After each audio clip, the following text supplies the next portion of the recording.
Hola a todos. Antes de que las legiones de Roma dominaran el mundo, antes de que los filósofos griegos iluminaran el ágora, un pueblo de feroces guerreros, sabios druidas y legendarios héroes gobernaba el corazón salvaje de Europa, los celtas. No eran un simple pueblo de bárbaros sedientos de sangre, como nos han contado. Eran los maestros forjadores del hierro, los creadores de un arte hipnótico de espirales y símbolos, y los dueños de una espiritualidad tan profunda como los bosques que veneraban. ¿Cómo lograron expandirse desde las brumosas tierras de Aistad hasta dominar desde Turquía hasta Portugal? ¿Qué secretos guardaban sus druidas en los sagrados robledales? ¿Y cómo fue posible que su mundo, aparentemente indestructible, se desmoronara finalmente ante el águila romana? Este no es solo un documental más sobre historia antigua. Es la épica saga de un pueblo cuyo espíritu indomable aún susurra en los vientos de Galicia, resuena en las gaitas de Asturias y late en el corazón de la misma Europa. Acompañadnos en un viaje en el tiempo. Porque su historia es, también, en parte, la nuestra. Cuando se habla de los pueblos galos, a todos nos vienen a la mente guerreros desnudos, druidas misteriosos y un caudillo derrotado, arrodillado ante el águila romana. Desde sus orígenes prehistóricos hasta su última y desesperada lucha contra Roma, los antiguos celtas se labraron una reputación de guerreros orgullosos, capaces de tanta ferocidad como valentía. En este documental especial sobre los pueblos galos, vamos a contar la gran historia del auge y caída de aquella robusta cultura de la Edad del Hierro que llegó a dominar casi toda la Europa continental. Estos episodios tan largos son increíblemente difíciles de hacer, así que, para apoyar nuestro trabajo, considera darle a me gusta, comentar y compartir. Nuestro conocimiento sobre los primeros celtas es limitado. Al ser una cultura prealfabética, dependemos casi exclusivamente de pruebas arqueológicas y etimológicas bastante escasas para reconstruir su cultura. En los siglos previos al nacimiento de Cristo, algunos escritos griegos y romanos nos ofrecen una ventana un poco más dinámica a su sociedad. Ninguna de las dos fuentes nos da una visión completa del mundo celta, pero al menos nos proporcionan un conjunto de información manejable que, a falta de algo mejor, no tenemos más remedio que usar. La teoría más popular sobre el origen celta nos lleva al pueblo de Aistad, acurrucado junto a un lago entre las idílicas cumbres de los Alpes. Fue aquí, entre 1846 y 1863, donde un minero austriaco llamado Johann Georg Ramsauer excavó el abandonado cementerio de una antigua comunidad que extraía sal. Los restos materiales que descubrió recibieron el nombre de cultura de Aistad, por el pueblo donde se hallaron, y hoy se considera ampliamente la cuna de la sociedad celta primitiva. La cultura de Aistad se ha dividido en 4 fases cronológicas, según la evolución de los objetos encontrados. Aistad y B surgieron en la Edad del Bronce tardía, entre el 1200 y el 800 a.C., en Europa central. Al principio fue una pequeña variación del complejo de campos de urnas indoeuropeo, una cultura material más antigua muy extendida por Europa central. La sociedad de Aistad se basaba en extraer sal, cobre y estaño, y comerciar con ellos en regiones lejanas.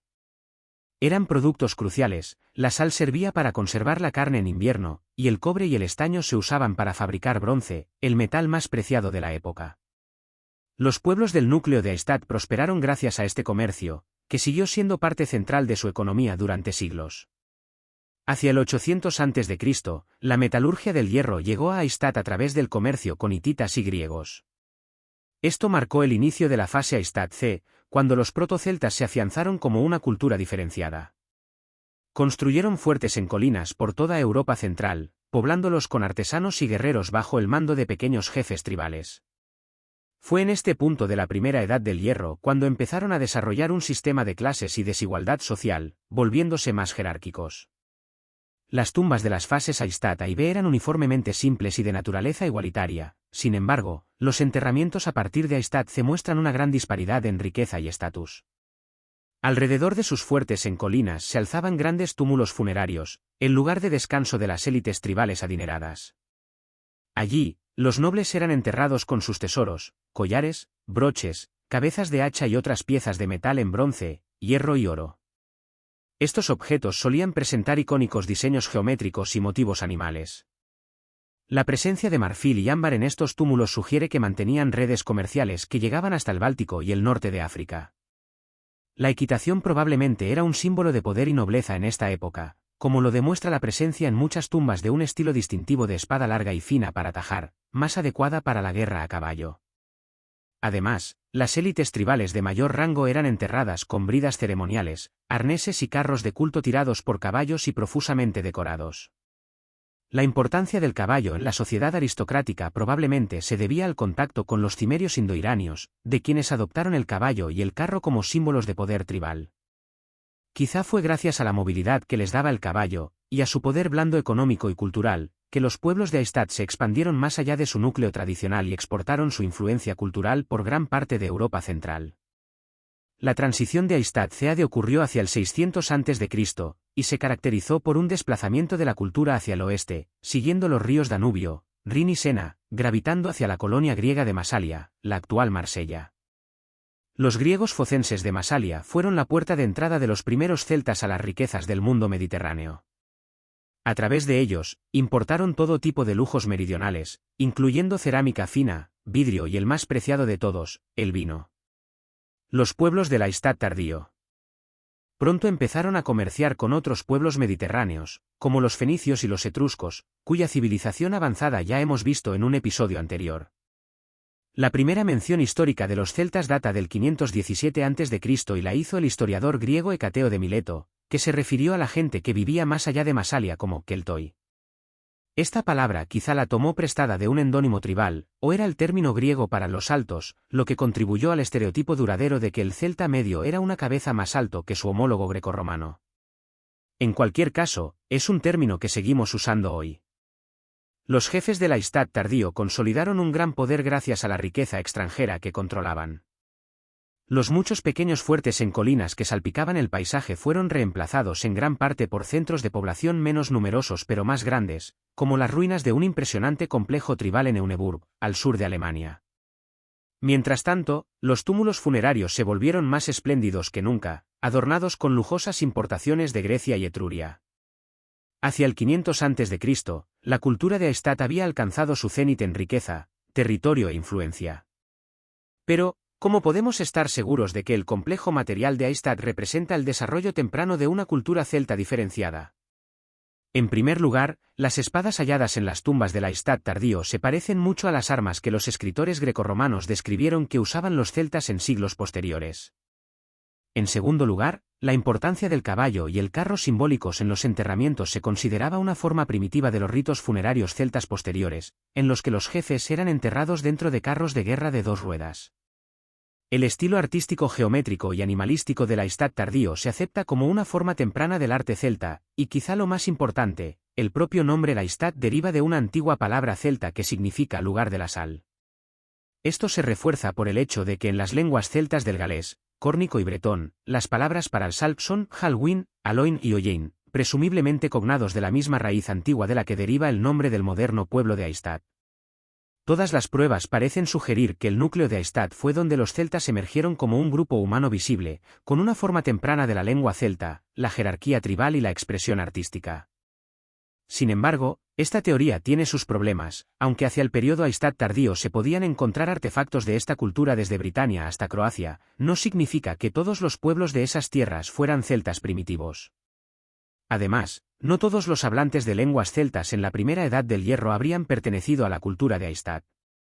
La lengua celta primitiva asociada al núcleo de Aistad se desarrolló a partir de una lengua indoeuropea más antigua hacia el 1500 a.C., y a lo largo de siglos se extendió por gran parte de Europa central y occidental. La gente en la periferia del mundo celta primitivo adoptó la lengua protocelta debido a la influencia cultural y económica de las élites de Aistad, pero no necesariamente adoptaron su cultura material. Por ejemplo, Irlanda y partes de España eran predominantemente de habla celta en el siglo V a.C., pero los migrantes celtas allí se habían mezclado con las poblaciones indígenas para formar las culturas celtíbera y gaélica, que tenían poca o ninguna continuidad cultural con el complejo de Aistad. Básicamente, había quienes seguían la cultura de Aistad pero no hablaban celta, y pueblos que hablaban celta pero no eran de la cultura de Aistad. El próspero mundo de los jefes de Aistad llegó a un fin abrupto hacia el 450 a.C., cuando los cada vez más imperialistas griegos de Masalia decidieron abandonar sus antiguas conexiones comerciales para intentar someter a los celtas, mientras los etruscos desviaban sus rutas comerciales lejos del núcleo de Aistad. Como resultado, el poder celta se desplazó hacia el norte, evolucionando hacia el dinámico sucesor de Aistad, Latene. La cultura del Atene duró desde alrededor del 450 a.C. hasta el 50 a.C., y es la era más icónica de la historia celta antigua. Desarrollada en 4 centros tribales separados, principalmente a lo largo de los ríos Mosela y Marne, pronto se expandió por gran parte de Europa. Para el 300 a.C., la cultura del Atene era dominante en Europa central, Francia, Luxemburgo, Bélgica y Suiza, y más tarde llegaría a Britania, el oeste de España e Irlanda. El arte del Atene es lo que la mente convencional considera por excelencia celta, con calderos, vasos para beber, armas, escudos, armaduras y joyería caracterizados por patrones estilizados de espirales. Es aquí cuando pasamos lentamente de depender principalmente de hallazgos arqueológicos a los testimonios escritos de autores griegos y romanos clásicos, que, aunque a menudo sesgados o mal informados, aún nos dan una cantidad manejable de información para reconstruir el mundo celta, su lengua, política, sociedad y religión. El público en general puede estar familiarizado con la palabra galo, un término usado a menudo para referirse a los celtas del mundo del Atene. Este título viene del antiguo germánico balaz, que significa extranjero, que sin duda los celtas eran a ojos de las antiguas tribus germánicas.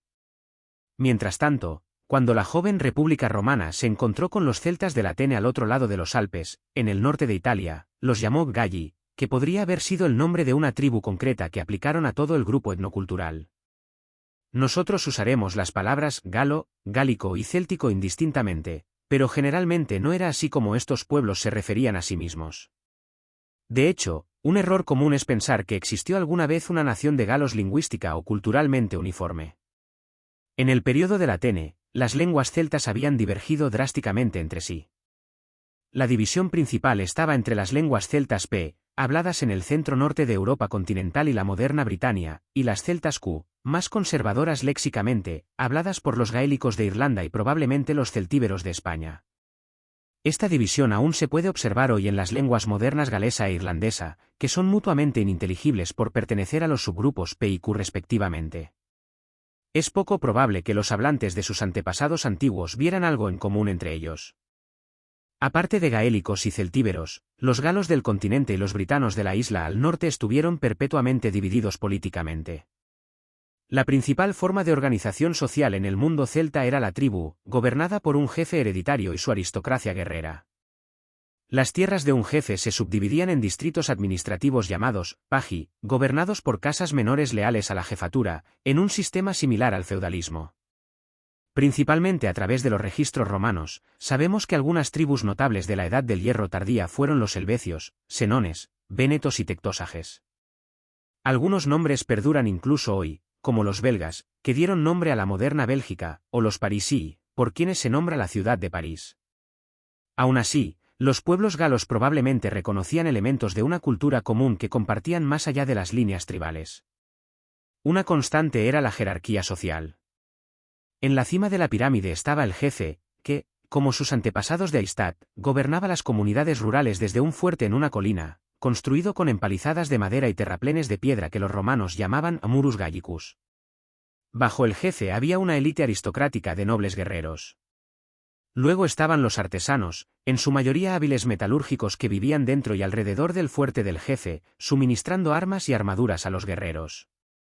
El 90% de la sociedad gala eran agricultores de subsistencia, que entregaban una parte de su producción a su jefe, quien la usaba para mantener a su aristocracia guerrera, que a su vez protegía a los agricultores de enemigos externos en una relación mutualista. Trigo, cebada, judías, avena y guisantes formaban la dieta gala, mientras que ovejas, cerdos y vacas se criaban comúnmente por lana, carne y leche. En el sur de Francia, los celtas cultivaban uvas y aceitunas. Lejos de ser un pueblo naturalista primitivo como sugiere la percepción común, los galos estaban bastante desarrollados, con arados, rejas y cuchillas de hierro que podían labrar eficientemente incluso los suelos más pesados.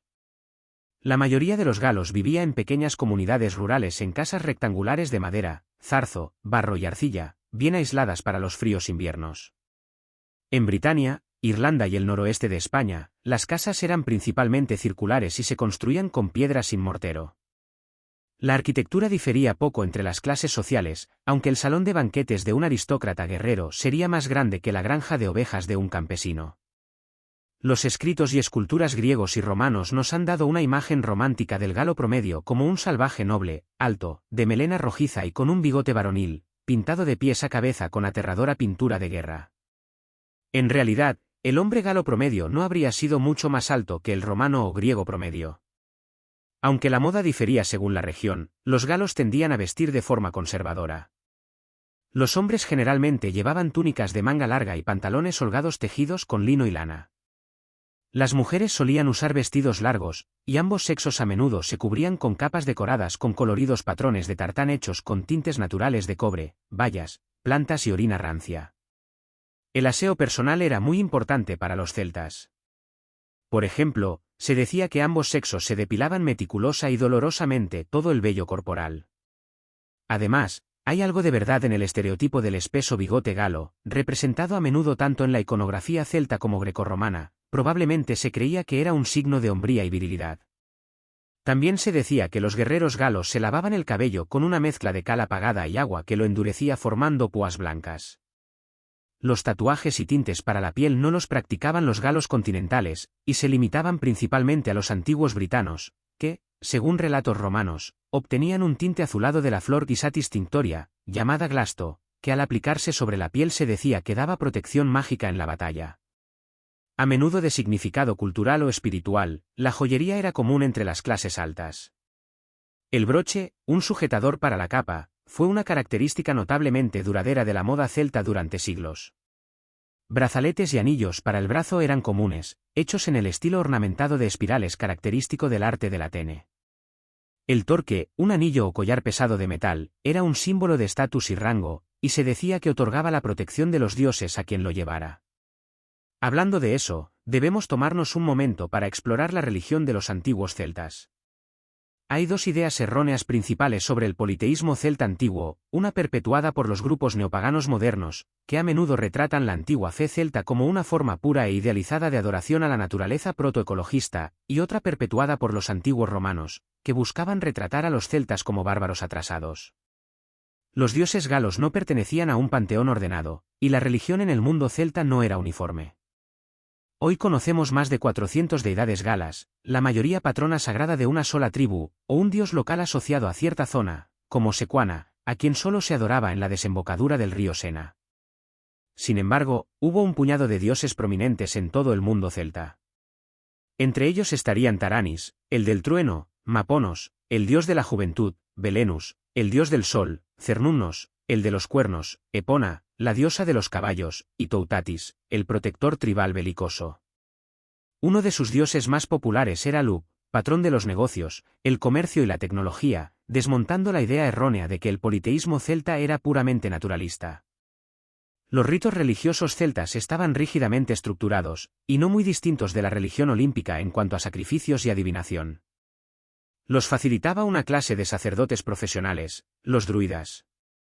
Hoy, los druidas evocan la imagen popular de ancianos misteriosos de largas barbas y túnicas blancas. Sin embargo, en realidad ejercían una gran influencia política, sirviendo a menudo como pacificadores y diplomáticos en nombre de sus jefes, mediando en asuntos legales, actuando como sanadores y dirigiendo la educación en su tribu. El entrenamiento para convertirse en druida implicaba un intenso régimen de 20 años, en el que el aspirante tenía que memorizar una enorme cantidad de historias orales, tradiciones, conocimientos medicinales, astronomía, rituales religiosos y prácticas adivinatorias. Por desgracia, las pócimas mágicas que otorgan fuerza sobrehumana a quien las bebe están ausentes de la historiografía druídica. Los druidas probablemente pertenecían a una orden común que existía más allá de las fronteras tribales. Celebró una reunión pangálica cada año en los bosques de los Carnutes, un terreno sagrado donde se resolvían importantes cuestiones políticas o religiosas entre tribus, lo que los convertía en un vehículo clave para mantener una identidad común entre las muchas tribus. Una de las tareas principales de un druida era oficiar sacrificios a los dioses. A menudo se describe el sacrificio humano como una parte central del ritual celta. Según el autor romano Lucano, diferentes dioses exigían diferentes formas de matanza ritual. Las víctimas de Toutatis eran ahogadas en una tina de agua, mientras que las de Taranis exigían que los hombres fueran decapitados o quemados vivos en gigantescos efigies de paja. Según el historiador griego Diodoro, también se sacrificaban víctimas humanas con fines de adivinación. Los druidas nunca escribieron nada, manteniendo su conocimiento en secreto y restringido a los miembros de su orden. Nunca tendremos sus propios relatos de sus ritos religiosos, mientras que los autores romanos que escribieron sobre estas prácticas tenían un interés particular en hacer que sus enemigos celtas parecieran salvajes y bárbaros. No podemos negar la existencia del sacrificio humano, pero también debemos tener en cuenta la perspectiva limitada que se les ha ofrecido a los estudiosos modernos sobre el tema. Entre los siglos IV y II a.C., la cultura celta del Atenes se había asimilado a lo largo de una asombrosa cantidad de Europa. Esto se ejemplifica en países modernos tan alejados como Portugal y Ucrania, que tienen provincias llamadas Galicia, tierra de los galos. La guerra jugó un papel enorme en esta expansión continental, lo que plantea la pregunta, ¿qué hizo a los celtas tan eficientes luchadores?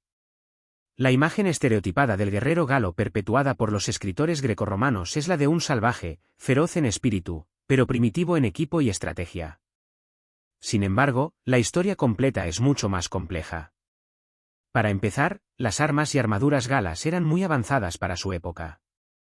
Los celtas eran maestros herreros capaces de armar a sus guerreros con espadas largas y lanzas con puntas especializadas para empujar o lanzar, haciendo que el galo promedio fuera letal en combate cuerpo a cuerpo y a distancia. Para protección, los combatientes galos portaban un largo escudo de roble, con un fuerte humbo de hierro para golpear con fuerza contundente. La mayoría de los guerreros llevaban cascos del tipo Agen Nidport, con una cúpula de hierro con ala y un par de carrilleras en forma de ala. También hay evidencia de que los galos fueron los inventores de la cota de malla, basada en pruebas pictóricas supervivientes de un tipo de coraza metálica, hecha de anillos de hierro estrechamente unidos, el primer ejemplo histórico de tal tecnología. Los romanos estaban tan impresionados con la metalurgia gala, que el casco del legionario, su armadura lorica amata, e incluso sus espadas gladius y espata, fueron adaptadas de diseños celtas o celtibéricos. Así que la armadura romana, tal como la conocemos hoy, debe en gran parte su forma icónica a las innovaciones de los celtas. Sin embargo, entre los propios celtas, la armadura corporal era rara, reservada principalmente para algunos nobles de alto rango, mientras que la mayoría de los guerreros entraban en batalla vistiendo solo camisas, pantalones o, en algunos casos, nada en absoluto. El guerrero desnudo es una de las leyendas más perdurables de la historia celta. La evidencia histórica sugiere que una cantidad significativa de celtas luchaba desnuda, ya sea por motivos religiosos o para inspirar miedo en sus enemigos. Las representaciones supervivientes de combatientes celtas desnudos tanto en obras de arte como en registros históricos sugieren que, aunque la mayoría de los galos no luchaban desnudos, la práctica estaba bastante normalizada. El uso del icónico carro de guerra también merece mención, ya que se utilizaban tanto como unidades de misiles móviles versátiles, y también como vehículos de transporte básicos, transportando rápidamente a los guerreros de un teatro de batalla a otro. A pesar de todas sus armas y armaduras, la principal ventaja del ejército galo era su capacidad para aterrorizar por completo a su enemigo. Tanto los registros romanos como griegos informan sobre la naturaleza aterradora de los celtas, afirmando que antes de cualquier enfrentamiento, rugían y se jactaban, realizando danzas de guerra rituales mientras emitían un sonido ensordecedor con sus trompetas de guerra con cabezas de jabalí. Póngase en los zapatos de un plebeyo supersticioso recién llegado de una antigua granja de olivos o de los barrios bajos de Roma, y podrá apreciar el terror sobrenatural que debía causar una turba de hombres musculosos gritando, bailando y tocando cuernos. En cuanto a tácticas de batalla, los celtas mantuvieron las cosas bastante simples. Aves lanzadores de jabalinas ablandaban la formación enemiga, mientras que los carros y jinetes de caballería se utilizaban para flanquear y hostigar. En su mayor parte, una victoria gala dependía por completo de una carga desorganizada y ebria de sangre, cuyo impacto solía ser suficiente para poner en fuga a la formación enemiga, facilitando su aniquilación por partes. La guerra celta antigua puede haber carecido de la disciplina de una legión o falange, pero no era primitiva ni básica. Para los galos, la guerra era un modo de vida, y su fórmula dinámica de inspirar terror en sus enemigos y valentía entre ellos mismos fue lo que hizo que sus ejércitos llegaran a dominar no solo la mayor parte de la Europa continental, sino que también los llevó hasta la puerta de una joven república romana. Desde aproximadamente el 450 a.C., el norte y centro de Europa gala se sobrepoblaron, y muchos emprendedores líderes guerreros celtas llevaron a sus séquitos hacia el sur, a Italia, que los celtas conocían como una tierra abundante de olivos, higos y vino. Según Livio, entraron por primera vez en la península ya en el 600 a.C., cuando una banda multitribal de inmigrantes liderada por el rey Belloveso de los Bituriges cruzó los Alpes e hizo la guerra a las ciudades del norte de los etruscos, una red culturalmente sofisticada, pero políticamente independiente de ciudades-estado cuyo corazón estaba en la moderna Toscana. Tras expulsar a los etruscos del Valle del Po, los galos fundaron el asentamiento de Mediolanum, la moderna Milán. Otras olas de migración siguieron, y para el 400 a.C., varias tribus galas se habían establecido como dueñas de una parte del norte de Italia que se extendía desde los Alpes hasta la costa adriática. Los indígenas ligures al oeste y los vénetos al este finalmente se asimilaron culturalmente a sus vecinos celtas. Los galos estaban en ascenso, pero no eran la única potencia en crecimiento en Italia. En el 400 a.C., la ciudad de Roma era una pequeña ciudad-estado de unos 25.000 habitantes que vivían en humildes casas de ladrillo y madera, muy lejos de la ciudad eterna de mármol en que luego se convertiría. Sin embargo, en los últimos 100 años, los romanos habían establecido la hegemonía sobre todas las ciudades de la Liga Latina, derrocado su monarquía y emergido como una república dinámica. En el 396 a.C., el brillante comandante romano Marco Furio Camilo conquistó la ciudad etrusca de Velles, estableciendo una base para una mayor expansión hacia el norte, poniendo a Roma en curso de colisión con los celtas. Los historiadores modernos están divididos sobre cómo estalló la primera guerra galo-romana. Algunos afirman que una tribu gala invadió Roma en nombre de Dionisio, y el tirano de la ciudad griega de Siracusa, que quería bajar los humos a los romanos por apoyar a sus rivales en Mesina. Otros afirman que los belicosos celtas no necesitaban incentivos para invadir Roma, y lo hicieron simplemente por gloria y botín. Según Dionisio de Halicarnaso, las semillas del conflicto se sembraron cuando el rey de la ciudad etrusca de Clusium, Lúcumo, se enredó con una mujer casada. Su marido agraviado, un influyente mercader llamado Arrunte, fue al norte a los galos del Valle del Po, buscando usarlos como instrumento de venganza convenciéndolos de atacar Clusium. La llamada de Arrunte fue respondida por el rey Breno de los Senones, que estaba feliz de hacer la guerra a Clusium, codiciando sus riquezas y tierras fértiles. La gente de Clusium se alarmó por la horda gala y pidió ayuda a los romanos. En respuesta, el Senado romano envió un trío de embajadores para servir como mediadores neutrales. Cuando los embajadores le preguntaron a Breno por qué hacía la guerra a Clusium, él respondió lacónicamente, por la misma razón por la que Roma conquista a sus vecinos. Las tensiones pronto estallaron y estalló una riña armada entre los representantes de los clusianos y los senones. En el calor del momento, uno de los embajadores romanos mató a un guerrero senón. Breno estaba furioso por la violación de la conducta diplomática y envió enviados a Roma, exigiendo la extradición de los 3 embajadores, pero sus demandas fueron rechazadas. Así, los galos declararon una enemistad de sangre contra los romanos y avanzaron hacia el sur para saldar cuentas. Los tribunos militares de Roma rápidamente reunieron un ejército y marcharon a enfrentarse a su enemigo. En el siglo V a.C., Roma estaba a siglos de desplegar la legión profesional, los ciudadanos más ricos se armaban al estilo del hoplita griego, pero la mayoría luchaba con varias armas no estandarizadas y poca protección. Hicieron su último stand en el río Aia. En la historiografía moderna, nuestra comprensión de la batalla de la Aia depende en gran medida de los relatos de 2 historiadores romanos, Livio y Diodoro Sículo. Ninguno de los dos puede tomarse totalmente al pie de la letra, ya que ambos autores tienen sus prejuicios inherentes y, lo que es más importante, vivieron más de 3 siglos después de los hechos en cuestión, lo que significa que ninguno escribió relatos de primera mano de la batalla, sino que más bien crónicas de una historia que, para su época, ya había sido transmitida durante innumerables generaciones. Sin embargo, nuestra interpretación de esta batalla se basará principalmente en el testimonio de Livio en aras de la simplicidad y la linealidad. Y es un testimonio mordaz, porque Livio casi no tiene nada bueno que decir sobre sus antepasados romanos. Después de elegir el lugar en el que se encontrarían con su némesis bárbara, los tribunos consulares a cargo del ejército romano se comportaron con una negligencia flagrante, sin establecer un campamento adecuado, construir terraplenes defensivos o realizar los ritos sacrificiales apropiados a sus dioses para asegurar que la fortuna divina estuviera de su lado.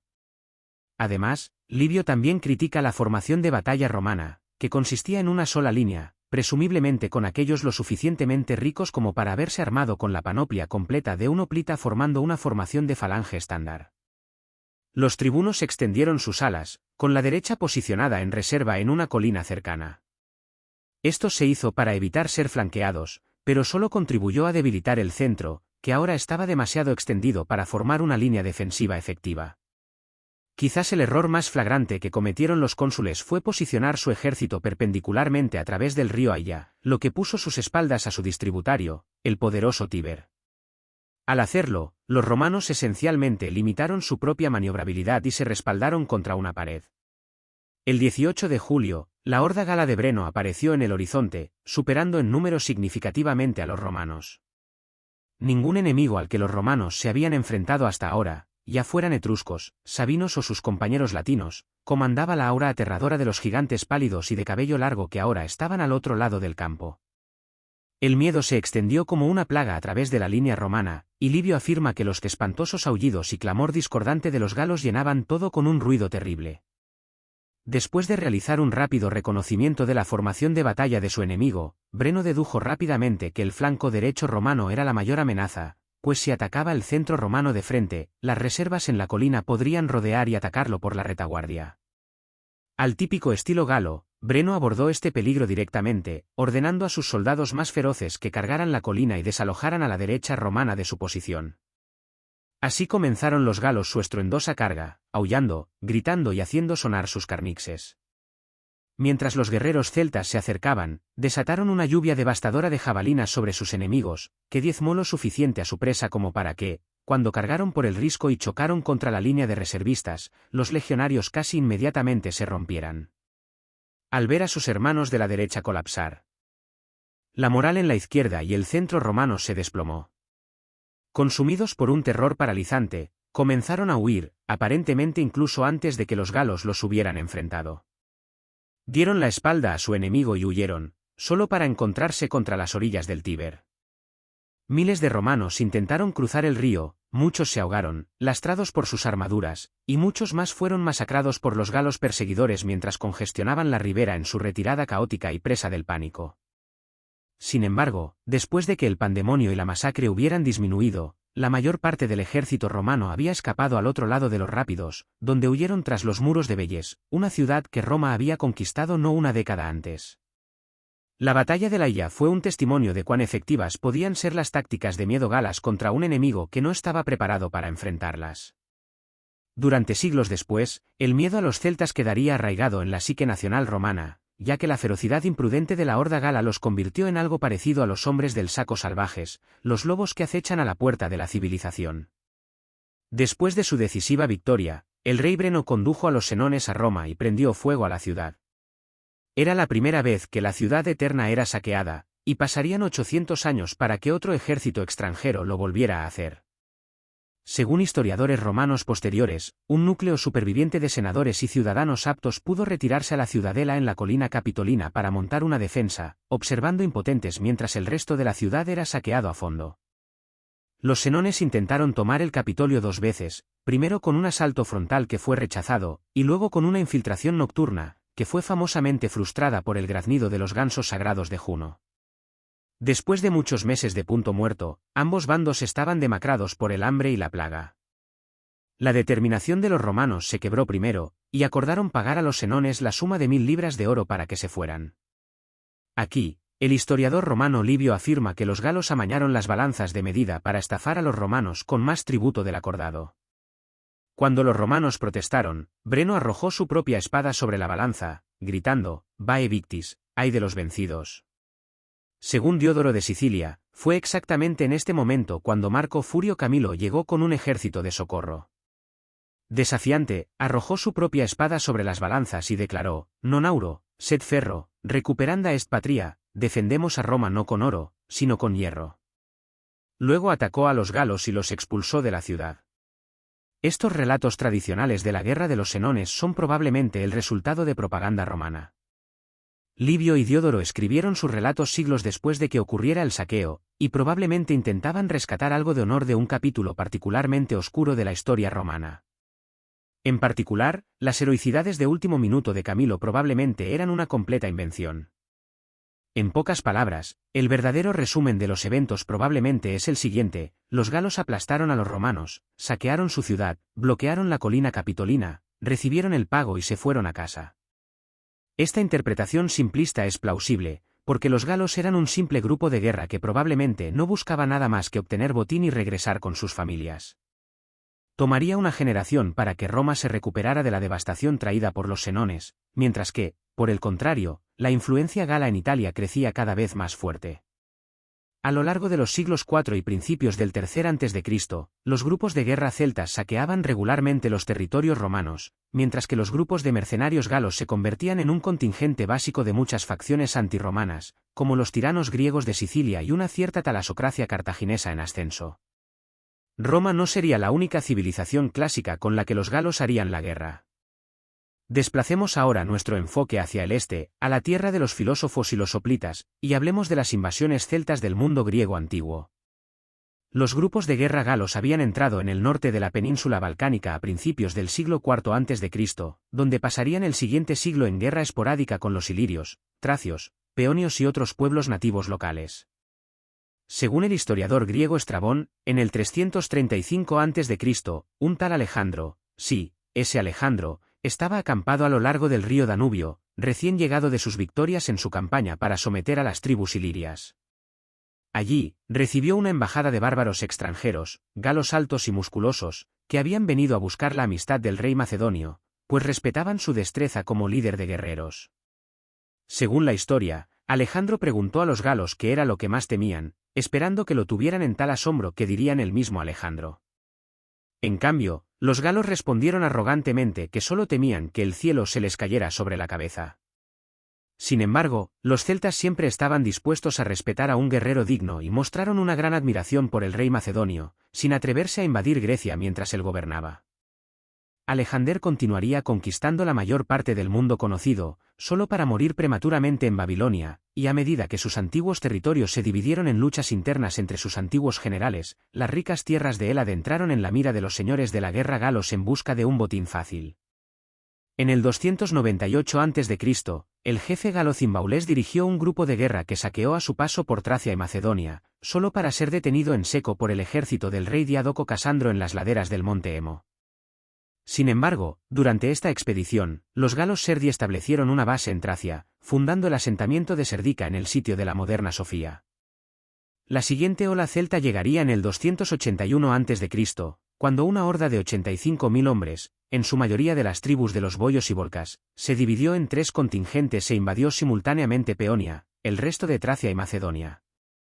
Durante esta expedición, un jefe de guerra conocido como Volgios se enfrentó al ejército de Ptolomeo Cerauno, el entonces rey de Macedonia e hijo del fundador de la dinastía ptolemaica en Egipto. En la batalla que siguió, el propio rey macedonio fue arrojado de su elefante de guerra y destrozado por guerreros galos. Estos éxitos iniciales aumentaron el apetito por nuevas incursiones en Grecia, y un año después, un jefe conocido como Breno comenzó a pedir otra expedición hacia el sur. Según la leyenda, Breno convocó una asamblea de jefes galos y presentó ante ellos un grupo de cautivos griegos, que eran débiles de cuerpo. Los contrastó con sus guerreros más finos y bien construidos, usando esto como prueba de que los griegos eran un pueblo débil en comparación con los galos y podían ser superados fácilmente. Para el 279 a.C., Breno había logrado reunir una coalición tribal masiva. Las fuentes antiguas afirman que su ejército ascendía a la asombrosa cifra de 150.000 guerreros, pero las estimaciones modernas nos dan una cifra más realista de 50.000. Breno saqueó la Grecia septentrional sin defensas sin impedimentos. Algunas historias afirman que, cuando se le cuestionó sobre la naturaleza sacrílega de saquear los templos, Breno respondió lacónicamente: los dioses, siendo ricos, deberían ser generosos con los hombres.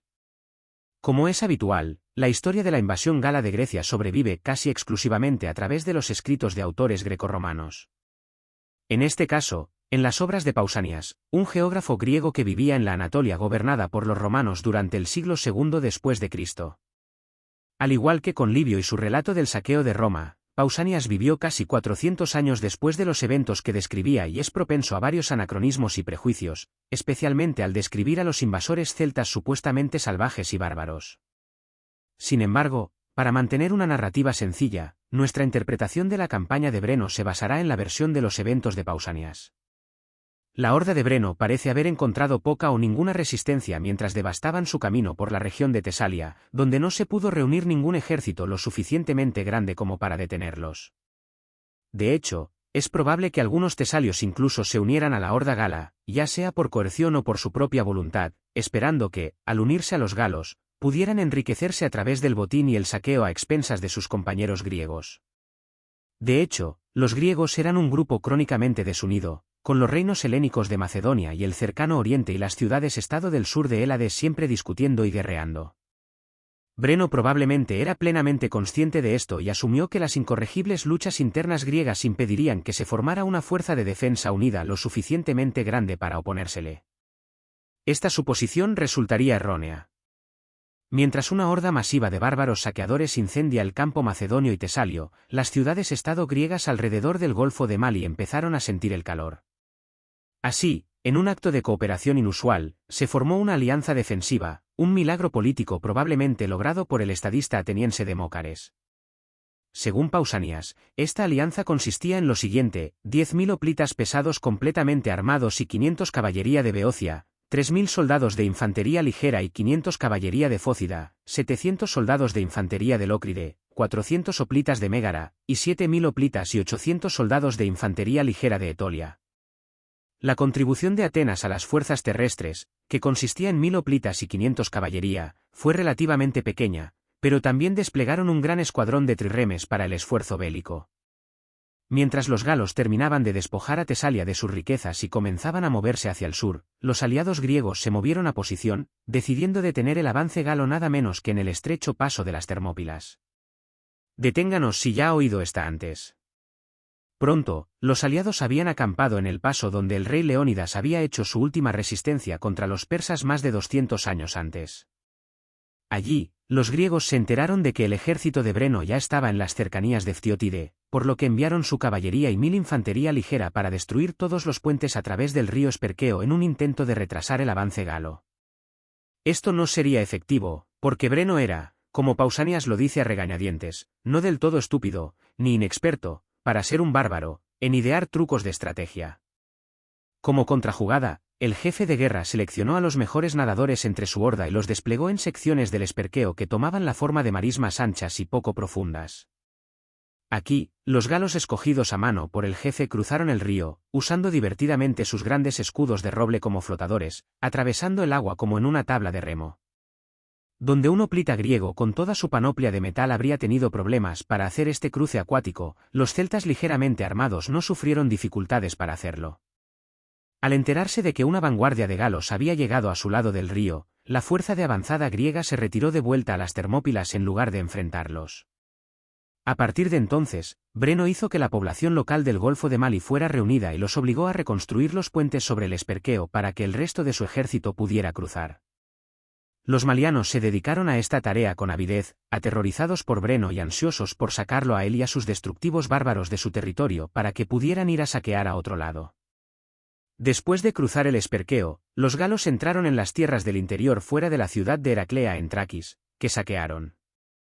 Sin embargo, no se quedaron allí mucho tiempo, porque Breno había dirigido ahora todos sus esfuerzos en alejar al ejército que se le oponía.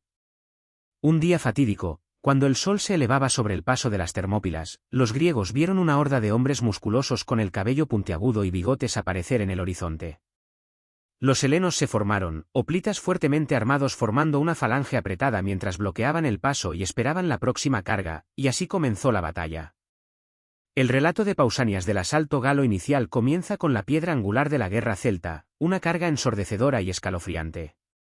Con un abandono temerario, decenas de miles de galos se precipitaron hacia la línea griega, arrojando sus jabalinas contra la falange, luego chocando contra su enemigo en una ola de furia de pecho desnudo. Sin embargo, el enemigo al que se enfrentaban no era la chusma desorganizada de una república romana infantil, sino hombres profesionales y disciplinados. Contra el ataque, la falange griega se mantuvo firme. Sus escudos trabados y sus lanzas erizadas. La melé fue brutal, con los galos luchando como locos por romper el muro de escudos hoplita, traspasados por flechas o jabalinas, no disminuyeron su pasión mientras quedaba vida. Algunos sacaron de sus heridas las lanzas con las que habían sido golpeados y las arrojaron a los griegos o las usaron en combate cuerpo a cuerpo. Pero por más ferozmente que intentaran romperla, la falange no cedía, y los griegos fuertemente armados podían fácilmente acabar con sus contrapartes ligeramente armadas. Aunque ambos bandos tenían caballería, ninguno podía usarla, porque el cuello de botella hacía imposibles las maniobras de flanqueo. Mientras tanto, la infantería ligera helénica lanzaba jabalinas, piedras con honda y flechas a la horda gala desde detrás de las líneas del frente, reduciendo aún más sus números, todo mientras la armada ateniense acercaba sus barcos lo más posible a la costa, y desde las cubiertas de sus trirremes, barrió a los galos con flechas y todo tipo de proyectiles. Al igual que lo había sido para los persas 3 siglos antes, para los galos, el paso de las Termópilas se había convertido en un campo de matanza. Después de un día de lucha, Breno no tuvo más remedio que reconocer que la alianza griega no sería desalojada de su posición y ordenó la retirada. Esta retirada no fue ordenada, con los galos huyendo en pánico, muchos aplastados bajo los pies de sus amigos, y muchos otros cayeron en el pantano y desaparecieron bajo el lodo. En última instancia, la batalla de las Termópilas fue una victoria decisiva para los griegos, con miles de galos muertos y bajas mínimas en el lado helénico.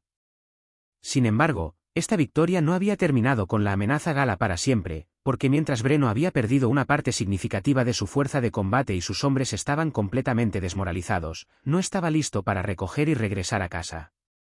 Sabiendo ahora que no sería capaz de superar a su enemigo mientras permanecieran unidos y atrincherados en un punto de estrangulamiento, Breno ideó un plan para dividir la alianza griega.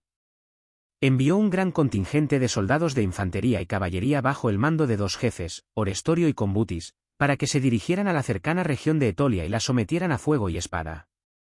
Esto lo hicieron, cruzando los puentes en el Esperqueo, atravesando Tesalia y descendiendo sobre la ciudad de Etolia de Calio, sometiéndola a un saqueo brutal, una escena que Pausanias describe visceralmente. El destino de los calios a manos de Combutis y Orestorio es el más perverso jamás escuchado, y no tiene paralelo en los crímenes de los hombres. A todos los varones los pasaron a espada, y fueron masacrados ancianos por igual que niños al pecho de sus madres. Los más regordetes de estos bebés de pecho los galos mataron, bebiendo su sangre y comiendo su carne. El propósito previsto de esta brutalidad funcionó, porque obligó al contingente etolio en las Termópilas a levantar el campamento y apresurarse a defender sus hogares. Aún así, también despertó un avispero, que descendería sobre los galos en un enjambre. Horrorizados e indignados por el destino de Calio, el resto de las ciudades de Etolia comenzaron a reunir milicias improvisadas, con mujeres tomando las armas junto a sus hombres, impulsadas por la furia justiciera para repeler a los invasores. Dándose cuenta de que la espada gala solo era peligrosa a corta distancia, los etolios recurrieron a tácticas de escaramuza. En un lugar llamado Coquelia, tendieron una emboscada a la columna gala, lloviendo jabalinas, hondas y flechas sobre los galos, que fueron destrozados debido a su falta de armadura, protegidos por nada más que sus escudos nacionales. Más de la mitad de la partida de saqueo de Orestorio y Combutis fue masacrada, con el resto cojeando de regreso para reunirse con Breno en las Termópilas. Mientras tanto, Breno había hecho un movimiento para flanquear el bloqueo griego, habiendo intimidado a algunos lugareños para que revelaran un camino a través del monte Eta que le permitiría escabullirse alrededor de los griegos en las Termópilas y atacarlos por la retaguardia. De hecho, este era el mismo paso que Efialtes de Traquis había revelado a los persas cuando traicionó al rey Leónidas 300 años antes. A la cabeza de alrededor de la mitad de su ejército, Breno procedió por el camino de montaña, dejando la otra mitad de sus fuerzas al mando de un hombre llamado Acicorio, a quien ordenó atacar una vez que el movimiento envolvente estuviera completo. Habiendo aprendido de la derrota de sus antepasados a manos de los persas, esta vez, los griegos habían dejado este paso secreto de la colina custodiado por los hoplitas focidios. Aunque los focidios lucharon valientemente para negarle el paso a Breno, finalmente fueron superados y forzados a retirarse, pero no antes de que lograran enviar mensajeros al ejército griego sobre lo que estaba sucediendo. Sabiendo que estaban a punto de ser cercados, los griegos se retiraron, embarcando en las naves de guerra atenienses y navegando a un lugar seguro antes de poder ser rodeados y masacrados por los galos. Después de esto, Breno hizo una apuesta final, llevando a su ejército hacia el este hacia el sagrado oráculo de Delfos, con la esperanza de que apoderarse de las riquezas del templo de Apolo salvara la expedición. Aquí, la fuerza griega unida se reconstituyó e hizo una última resistencia.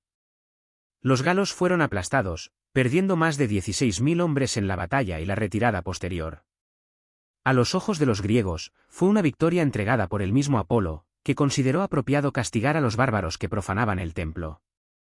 La mayoría de los celtas supervivientes se retiraron de regreso a Tracia, mientras que un Breno completamente deshonrado se suicidó. La invasión gala de Grecia fue un fracaso, pero tuvo una consecuencia significativa. Antes de la marcha sobre Delfos, un contingente de la Horda Gala, compuesto principalmente por guerreros de las tribus de los tectósages, trocmios y tolistobogios, se había separado de la fuerza de invasión principal y cruzado los Dardanelos hacia Anatolia.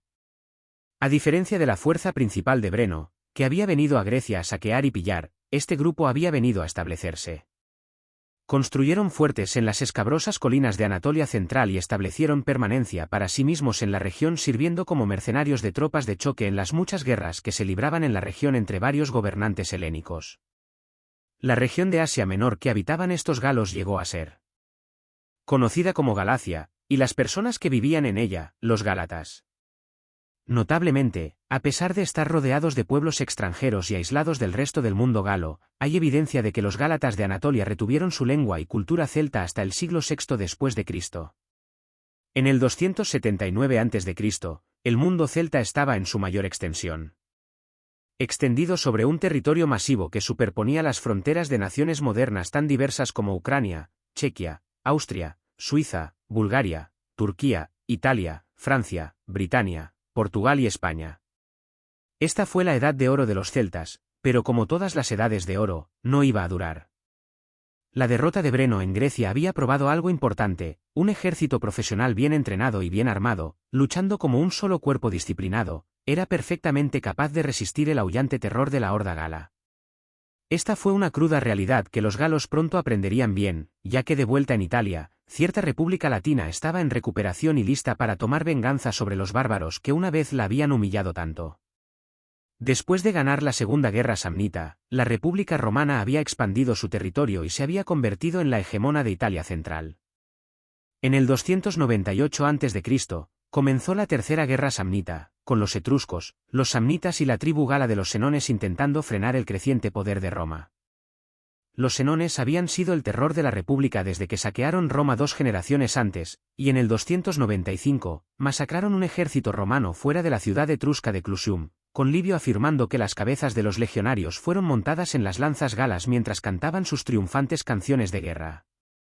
Sin embargo, las mareas cambiaron más tarde ese año, cuando los senones y sus aliados samnitas chocaron con los romanos fuera de Sentino, donde fueron aplastados.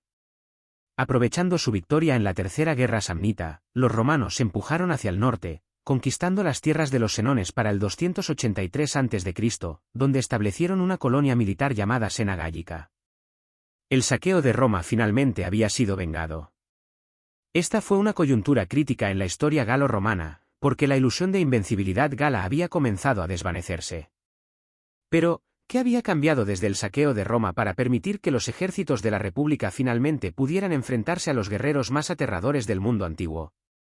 Después de ser humillados por sus primos itálicos durante el comienzo de la Segunda Guerra Samnita en el 315 a.C., los romanos se dieron cuenta de que la falange que habían heredado de los etruscos y griegos no era una formación de lucha versátil, especialmente en terreno irregular, o contra un enemigo particularmente maleable. Con el objetivo de desarrollar un ejército permanente más dinámico, crearon el innovador sistema manipular. Bajo este sistema, las legiones romanas estándar se organizaban en 3 filas, cada una compuesta por un patrón de tablero de damas de manípulos titulares, una unidad básica de soldados que contenía 120 hombres. En comparación con una falange, que consistía en filas simples y unidas de hombres, los manípulos dinámicos podían maniobrar de manera más efectiva en virtud de ser unidades separadas. Las legiones manipulares se organizaban en 3 filas estándar. Las líneas del frente estaban formadas por los astati, reclutas nuevos.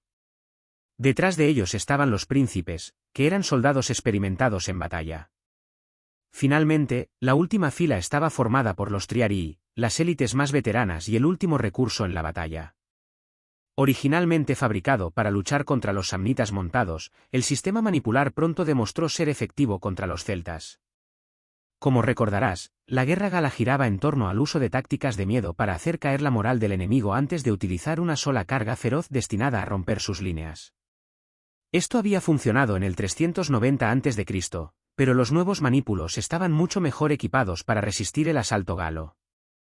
Su sistema de reserva de 3 líneas significaba que ninguna carga única podía poner en fuga a una legión romana, ya que incluso si la línea del frente de los astati se rompía, había príncipes y triarii frescos y experimentados para reemplazarlos.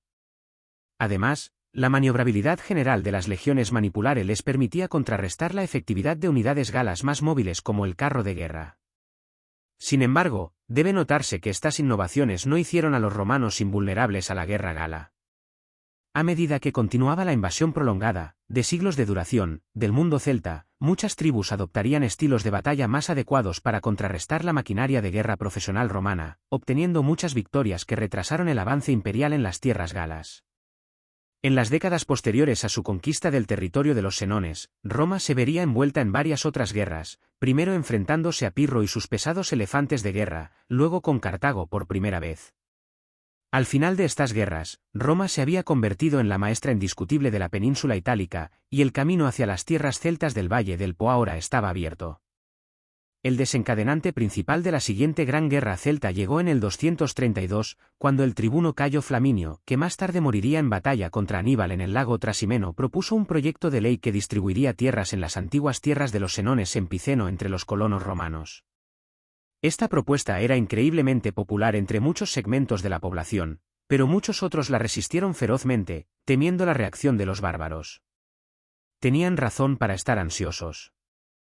Muchas de las tribus celtas, al observar este repoblamiento descarado de tierras que tan recientemente habían pertenecido a sus propios parientes, se convencieron de que Roma estaba librando ahora una guerra contra ellos no simplemente por soberanía y supremacía, sino con el propósito de su completa aniquilación o expulsión. No dispuestos a irse tranquilamente a esa buena noche, dos de las tribus celtas italianas más grandes, los Insubres y los Boios, concluyeron una fuerte alianza y luego enviaron representantes a la Galia. Finalmente llegaron a los territorios de un grupo combativo de celtas que vivían en el Valle del Ródano conocidos como los Gaisates, guerreros temibles y orientados a las ganancias que frecuentemente vendían sus violentos servicios al mejor postor como mercenarios. Al llegar a las tierras de los Gaisates, los embajadores ítalo-celtas recibieron una audiencia con los reyes gemelos locales, con Colitano y Anero Estes, hablando de la vasta riqueza de Italia y señalando cuánto tesoro podrían llevarse de vuelta si aplastaban a los romanos y ponían la península a su merced. Persuadidos por los méritos de este argumento mercenario, los Gaisates comenzaron a reunir un ejército verdaderamente masivo y bien equipado, reclutado de sus propias tierras y de tribus celtas de toda Europa occidental. Mientras esto sucedía en el norte, el imperio cartaginés dio otro paso hacia la Segunda Guerra Púnica conquistando la mayor parte de Hispania, un proceso considerablemente facilitado por el movimiento de tantos celtíberos para unirse al ejército de invasión de rápido crecimiento de los dos reyes. De repente asediada por amenazas en cada flanco, Roma renovó su tratado anterior con los bárcidas de España para concentrar totalmente sus recursos en la inminente invasión celta. La tormenta finalmente golpeó en el 225 a.C. cuando la horda liderada por los Gaisates, hambrienta de botín y de 50.000 hombres fuertes, cruzó los Alpes y se unió a sus hermanos en Italia. Roma respondió militarmente enviando al cónsul Lucio Emilio Papo con un ejército de 40.000 hombres a Ariminum, donde esperó el ataque celta. En un frenesí de actividad, se enviaron mensajeros desde Roma en todas direcciones. Uno fue a Cerdeña para llamar al segundo cónsul de la República del 225, Cayo Atilio Régulo, que había estado sofocando una revuelta allí en ese momento. Otros emisarios apresurados llegaron a las cortes de las tribus rivales de los Gaisates, incluidos los de los vénetos y cenomanos que, al recibir la oferta de la República, se volvieron contra sus hermanos galos y amenazaron con invadir sus tierras. Esto obligó a la coalición invasora a dividir sus fuerzas, dejando parte de ellas en el Valle del Po para defenderse de una posible invasión véneto. Incluso en estos primeros días, la letalidad diplomática de Roma era una de sus armas más agudas. Los Gaisates, Insubres, Boios y muchas otras tribus asaltaron Etruria como uno solo, superando al pequeño ejército defensivo allí y devastando su riqueza duramente ganada. Encontrando poca oposición, la horda bárbara comenzó una marcha que debió invocar las pesadillas más oscuras de cada ciudadano republicano, directamente sobre la misma Roma. Sin embargo, al llegar a Clusium a escasos 3 días de viaje de la sagrada capital misma, los celtas recibieron informes de que otro ejército aliado romano de 40.000 hombres fuertes de sabinos y etruscos los estaba siguiendo. Volviendo para enfrentar la amenaza, los dos reyes se acercaron a su enemigo al anochecer antes de acampar para pasar la noche. En este punto, los bárbaros incivilizados usaron un truco astuto. Después de encender todos sus fuegos, se ordenó a la caballería celta que permaneciera en el campamento hasta que la luz del día los hiciera visibles.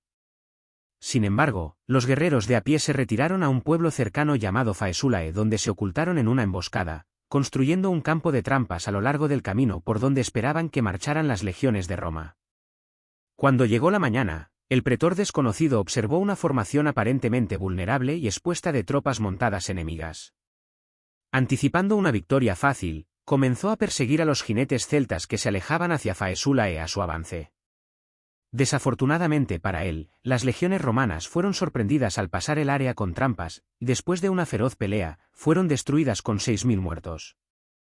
Las fuerzas romanas supervivientes se retiraron a un lugar seguro en una colina fortificada cercana, pero fueron rodeadas y asediadas allí por los celtas. Sin embargo, exhaustos por el esfuerzo nocturno y deseando descansar, los atacantes victoriosos dejaron un destacamento de caballería para vigilar la colina antes de retirarse por la noche. Si los superados en número romanos no se rendían al amanecer, serían atacados. Durante las horas oscuras, sin embargo, el ejército consular de Lucio Emilio llegó al área, habiendo recibido noticias de la invasión de Etruria mientras estaba estacionado en Ariminum. Después de construir su propio campamento al alcance de la vista tanto de los celtas como del desesperado remanente del ejército romano, el cónsul rápidamente recibió mensajeros de este último informándole de la situación. Por lo tanto, Emilio hizo que sus tribunos militares organizaran su infantería en formación de batalla al amanecer, mientras él personalmente dirigía su caballería hacia la colina en manos romanas. Al darse cuenta de inmediato de que las dos fuerzas enemigas colectivamente se acercaban a rivalizar con su propia fuerza, el rey Aneroestes aconsejó la retirada a casa para no arriesgar todo el botín reunido. De acuerdo con su jefe, el ejército celta comenzó a retirarse hacia el norte a lo largo de la costa occidental de Italia. Mientras lo hacían, Emilio se unió a los sobrevivientes del desastre de Faesulae a su propio ejército y comenzó a seguir a los bárbaros, declinando cualquier batalla campal en favor del constante acoso de la retaguardia enemiga y la captura de partidas de forrajeo aisladas cuando surgía la oportunidad.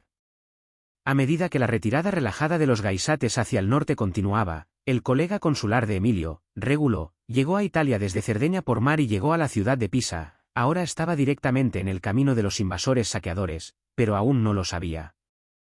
Marchando rápidamente en dirección a Roma, Régulo y sus 40.000 hombres se encontraron y derrotaron a una pequeña unidad de avanzada de forrajeadores cerca del cabo Telamón y tomaron algunos prisioneros. Tras el interrogatorio, estos cautivos bárbaros revelaron detalles de todo lo que había ocurrido, así como la situación actual. El ejército celta principal estaba cerca y se acercaba rápidamente con Emilio mordiéndoles los talones. Después de la sorpresa inicial por la cercanía del enemigo, Régulo se regocijó ante la situación estratégica. Con él mismo bloqueando el camino de retirada y su colega inmediatamente al sur del enemigo, había una oportunidad muy real de victoria total. Después de concluir el interrogatorio, probablemente resultando en muchos celtas muertos, Régulo dispuso la infantería de sus legiones ciudadanas en una formación de batalla estándar, los velites escaramuzadores al frente, los astati novatos en la primera línea, los príncipes experimentados en la segunda, y los triarii veteranos canosos en reserva. Mientras los legionarios comenzaban a marchar por la carretera de Telamón en un estilo típicamente disciplinado romano, Régulo personalmente condujo a los equites montados para ocupar una colina estratégicamente colocada justo al lado del camino, apresurando el esfuerzo. Debido a su entusiasmo por asegurar la posición antes de que los gaisates y sus aliados llegaran. En la niebla de la guerra, los celtas que se acercaban no sabían del ejército de Régulo frente a ellos. Al ver la caballería tomando la colina frente a ellos, creyeron que los jinetes eran en realidad unidades de Emilio que habían logrado deslizarse durante la noche. Para recuperar la colina de esta fuerza aparentemente aislada, los dos reyes celtas enviaron su propia caballería y alguna infantería ligera para bloquear el hito, pero se enfrentaron a una resistencia sospechosamente mayor de la que inicialmente esperaban. Sin embargo, ganaron terreno lentamente. Después de un corto tiempo, un soldado romano fue capturado y llevado al liderazgo de los gaisates, revelando la presencia del segundo ejército consular de Régulo no muy lejos. Al darse cuenta repentinamente de la verdad terrible de los hechos, de que estaban a punto de ser aplastados entre dos ejércitos romanos, uno a cada lado, el liderazgo celta se desplegó para la batalla en una formación poco convencional de dos líneas. Una línea, que consistía en temibles guerreros gaisates completamente desnudos y los poderosos insupres, miraba hacia el sur, mientras que la otra, formada por unidades de tauriscos y boyos, miraba hacia el norte. Carros y carros estaban en cada ala. Al presenciar este despliegue peculiar, Régulo Emilio se dio cuenta instantáneamente de que su hermano consular debía estar cerca y se dispuso a ayudarlo. Para hacer eso, dispuso sus propias legiones para enfrentar a la infantería celta mientras la caballería que le quedaba cabalgaba para ayudar a su colega en la colina, intensificando aún más la lucha allí.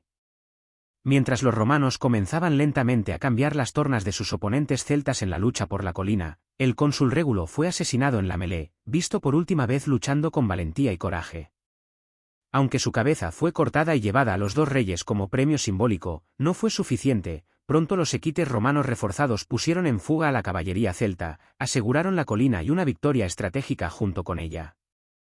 Tan pronto como esto sucedió, el tornillo de banco legionario comenzó lentamente a cerrarse mientras la infantería romana en formación de tablero de damas avanzaba sobre la formación de batalla de dos caras de los celtas desde ambos lados. A medida que se acercaban, una cacofonía de aterradores gritos de guerra, trompetas profundas y trompeteros producían vastas cantidades de ruido con la esperanza de inquietar a los soldados de la República, pero aún así avanzaban. Cuando los velites de ambos ejércitos romanos estuvieron al alcance de misiles, desataron una terrible tormenta de jabalinas ligeras sobre los celtas acorralados. Mientras que la fila delantera orientada al norte compuesta por tauriscos, que llevaban armadura ligera, capa y portando un escudo pudieron resistir la tormenta de acero, los gaisates orientados al sur y completamente desnudos comenzaron a sufrir terriblemente de inmediato. Debido a que el escudo celta no cubría todo el cuerpo de un guerrero, muchos de los misiles de los velites atravesaron los huecos, golpeando partes expuestas del cuerpo como las piernas y causando heridas terribles cuando lo hacían. Cuanto más grande e imponente físicamente era un guerrero gaisates, más posibilidades tenía una jabalina de golpearlos desde la distancia. Incapaces de contraatacar efectivamente debido a la distancia y la lluvia implacable de hierro del cielo, algunos de los guerreros desnudos cargaron suicidamente hacia las filas enemigas, la mayoría siendo derribados por armas a distancia después de solo un corto tiempo, mientras que otros llegaron a las tropas ligeras romanas antes de caer. Habiendo sido diezmados antes de que las legiones reales incluso se hubieran enfrentado, los maltrechos gaisates se retiraron detrás de sus camaradas ínsubres comparativamente bien armados. En este momento, ambos grupos de astati romanos avanzaron, cada uno lanzando sus letales pila antes de desenvainar una temible espada de empuje. La batalla fue inicialmente un evento de competencia, la valentía celta, la fortaleza física y la destreza en combate se enfrentaban a la notoriamente disciplinada y castigadora legión conquistadora del mundo de Roma. Incapaces de romper a los ínsubres, boyos y tauriscos, que luchaban tan valientemente por sus hogares y también por el botín, los astati se retiraron y permitieron que sus príncipes más experimentados avanzaran. Este impacto gradualmente pulverizó la firme línea celta, pero aún no se rompían. Como relata Polibio, aunque estaban casi hechos pedazos, mantuvieron su terreno, iguales a sus enemigos en coraje e inferiores solo, como fuerza e individualmente, en sus armas. Por más valiente que fuera su resistencia, la victoria de Telamón se coronó cuando la victoriosa caballería de Emilio cargó colina abajo y se estrelló de frente contra la exhausta línea celta. No hubo disputa, pero los guerreros bárbaros a pie eligieron morir donde estaban en lugar de huir, mientras que la caballería no tenía tal escrúpulo. 40.000 celtas fueron masacrados en Telamón en lo que probablemente fue una de las mayores batallas libradas en suelo italiano hasta ese momento. Otros 10.000 bárbaros derrotados entraron en cautiverio romano, incluido su rey Concolitano, que fue dejado vivo en preparación para un triunfo. Como recompensa para sus legionarios, el cónsul marchó hacia el norte e invadió las tierras de los boyos en el Valle del Po, permitiendo a las tropas libre reinado para saquear, robar y quemar. Con eso hecho, regresó a Roma como un héroe y celebró un triunfo dorado, en el que Concolitano fue la estrella principal. La derrota en Telamón nos muestra otra desventaja que paralizaba a los galos, la desunión. Los líderes celtas sistemáticamente priorizaban las necesidades de su propia tribu, e incluso cuando diferentes tribus trabajaban juntas, siempre era una medida temporal. Antes de la campaña, los romanos habían sobornado a los rivales tribales de los boyos, los cenomanos y vénetos, para invadir las tierras de los boyos, obligando a estos a mantener una parte significativa de sus guerreros al norte para defender sus fronteras en lugar de llevar todo el peso de su ejército sobre Roma. La desunión celta también jugó un papel importante en la disparidad en la calidad del equipo entre los guerreros romanos y galos. Como vimos en el último capítulo, los celtas eran increíblemente hábiles metalúrgicos, pero su fragmentada sociedad tribal les impedía agrupar sus recursos para armar a todos por igual. Roma, por otro lado, era una única entidad política unida con infraestructura avanzada y administración central, capaz de producir legiones profesionales equipadas con equipo estandarizado. Después de su victoria en Telamón, los romanos se adentraron profundamente en los Alpes celtas, ocupando gran parte del norte de Italia.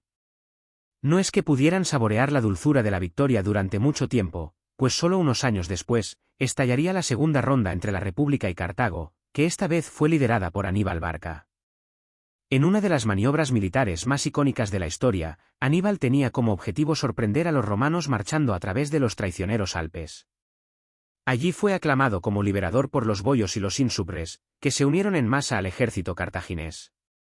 Sin embargo, algunas tribus como los cenomanos declararon su lealtad a Roma, y por lo tanto, tuvieron que ser derrotadas por las fuerzas de Aníbal. Sin embargo, en la batalla de Cannas, donde 30.000 romanos fueron masacrados, gran parte del ejército cartaginés estaba compuesto por mercenarios galos, así como celtíberos, de los que hablaremos más adelante. Como todos sabemos cómo termina la historia de Aníbal, avancemos un poco. Cuando Roma emergió de la Segunda Guerra Púnica maltrecha pero victoriosa, centró su atención de nuevo hacia el norte, donde los boios y los ínsubres continuaron resistiendo la expansión romana. Incluso los cenomanos, que se habían beneficiado poco de su amistad con Roma, se volvieron contra sus antiguos aliados. Sin embargo, Roma había sofocado estas insurrecciones para el 191 a.C., y finalmente conquistó a todos los galos del norte de Italia. Ahora, movámonos hacia el oeste y exploremos un teatro menos conocido en el que el águila romana se enfrentó a la cabeza de jabalí celta. Desde los albores de la historia registrada, la península ibérica había sido una tierra altamente cosmopolita. En el siglo III a.C., era el hogar de una variedad de celtas y pueblos no celtas como los lusitanos, turdetanos, aquitanos e íberos, cuyas lenguas y culturas probablemente precedieron a la llegada de los celtas a la región. Los celtíberos, que vivían en el noroeste de España, eran una cultura celta divergente probablemente creada por la mezcla entre migrantes celtas y los íberos nativos. Hablaban una lengua celta que era muy diferente de las lenguas galas del resto de Europa continental. Sin embargo, debe notarse que Iberia también albergaba varias comunidades de habla celta cuya cultura material estaba más en línea con el complejo principal del Atene visto en el resto de Europa. Al igual que en Italia, la historia de los celtas en Iberia está ligada a la eterna lucha entre Roma y Cartago. El imperio norteafricano había tenido colonias a lo largo de la costa sur de la península durante siglos, pero durante el periodo entre la Primera y la Segunda Guerra Púnica, Amílcar Barca y su joven hijo Aníbal habían avanzado profundamente hacia el interior. Tribus celtíberas como los carpetanos ofrecieron una feroz resistencia pero pronto fueron sometidas. En consecuencia, Iberia se convertiría en uno de los teatros más cruciales de la Segunda Guerra Púnica. Después de que Roma emergiera maltrecha pero victoriosa en su lucha épica contra Aníbal Barca, reemplazó a Cartago como el nuevo señor extranjero del sur y el este de Iberia, que dividió en dos regiones, Hispania Citerior, España más cercana, e Hispania Ulterior, España más lejana. No pasó mucho tiempo antes de que los orgullosos pueblos nativos de la península comenzaran a rebelarse en desafío contra el águila romana. Cabe mencionar que, como con todas las otras guerras celtas que hemos cubierto hasta ahora, la historia de la conquista de Iberia por la República proviene casi exclusivamente de fuentes romanas, en este caso principalmente el ya mencionado Livio y el historiador alejandrino Apiano. Como tal, el siguiente relato viene con las advertencias habituales que uno debe proporcionar cuando usa escritores culturalmente sesgados que viven varias generaciones después de los eventos que escriben para reconstruir la historia antigua. Entre los primeros pueblos nativos en Hispania en rebelarse contra Roma estaban los turdetanos, un pueblo indígena no celta que vivía en la moderna región de Andalucía. Los turdetanos contrataron a más de 10.000 mercenarios celtíberos que vivían adyacentes a sus tierras para aumentar sus números. De hecho, el trabajo mercenario era una profesión para la cual los celtíberos se habían hecho famosos durante las guerras púnicas. En poco tiempo, enormes revueltas se habían extendido como un reguero de pólvora por Hispania Citerior y Ulterior, con los íberos de la costa este rebelándose también. Se ganaron varias victorias contra las guarniciones romanas en la región, y el gobernador de Citerior, Cayo Sempronio Tuditano, fue muerto en batalla. Cuando llegó a Roma la palabra de la gravedad de estos levantamientos, el Senado respondió nombrando al cónsul de mano de hierro, Marco Porcio Catón, para poner a los nativos peleadores bajo control.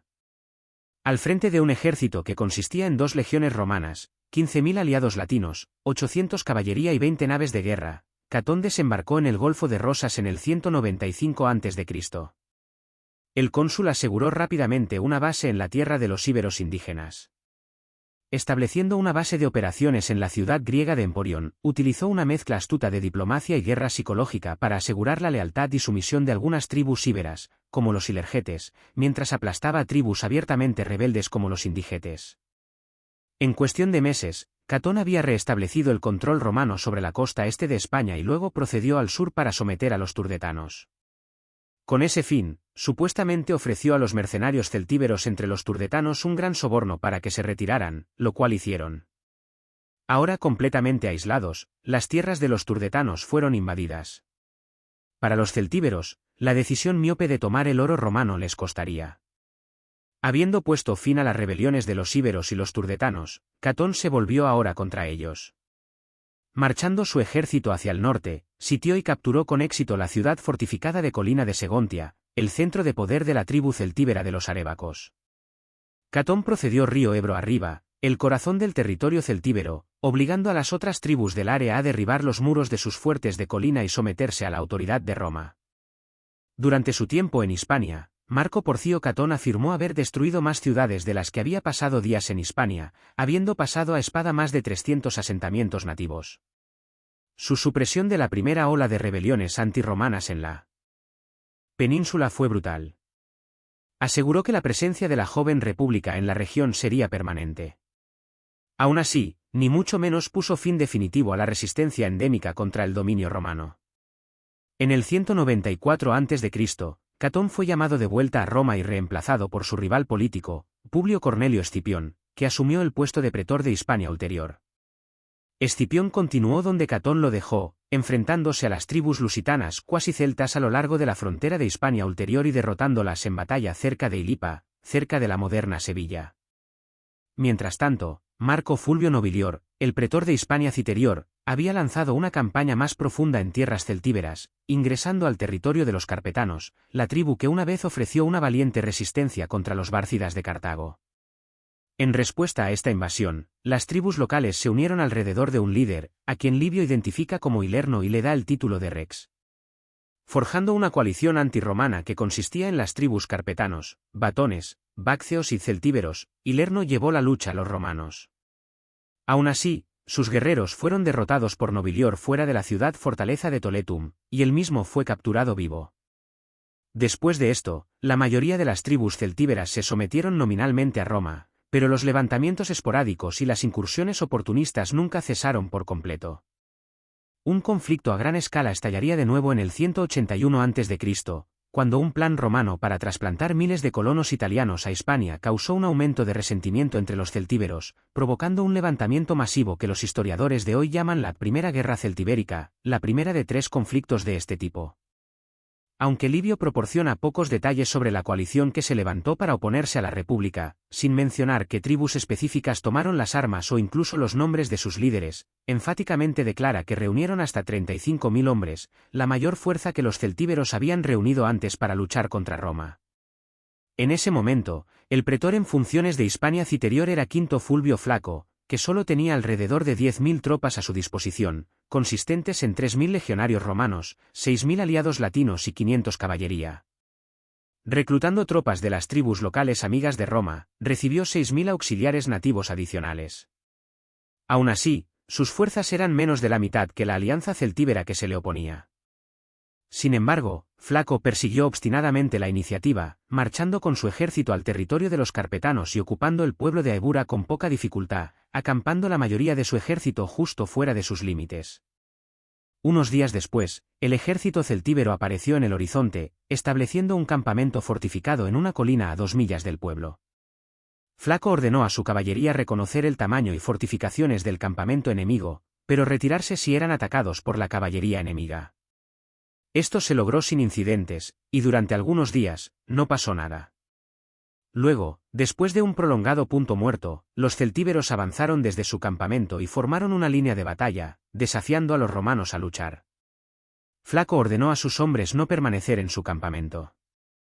Durante los siguientes 4 días, los españoles salieron repetidamente de su campamento, pero los romanos nunca respondieron.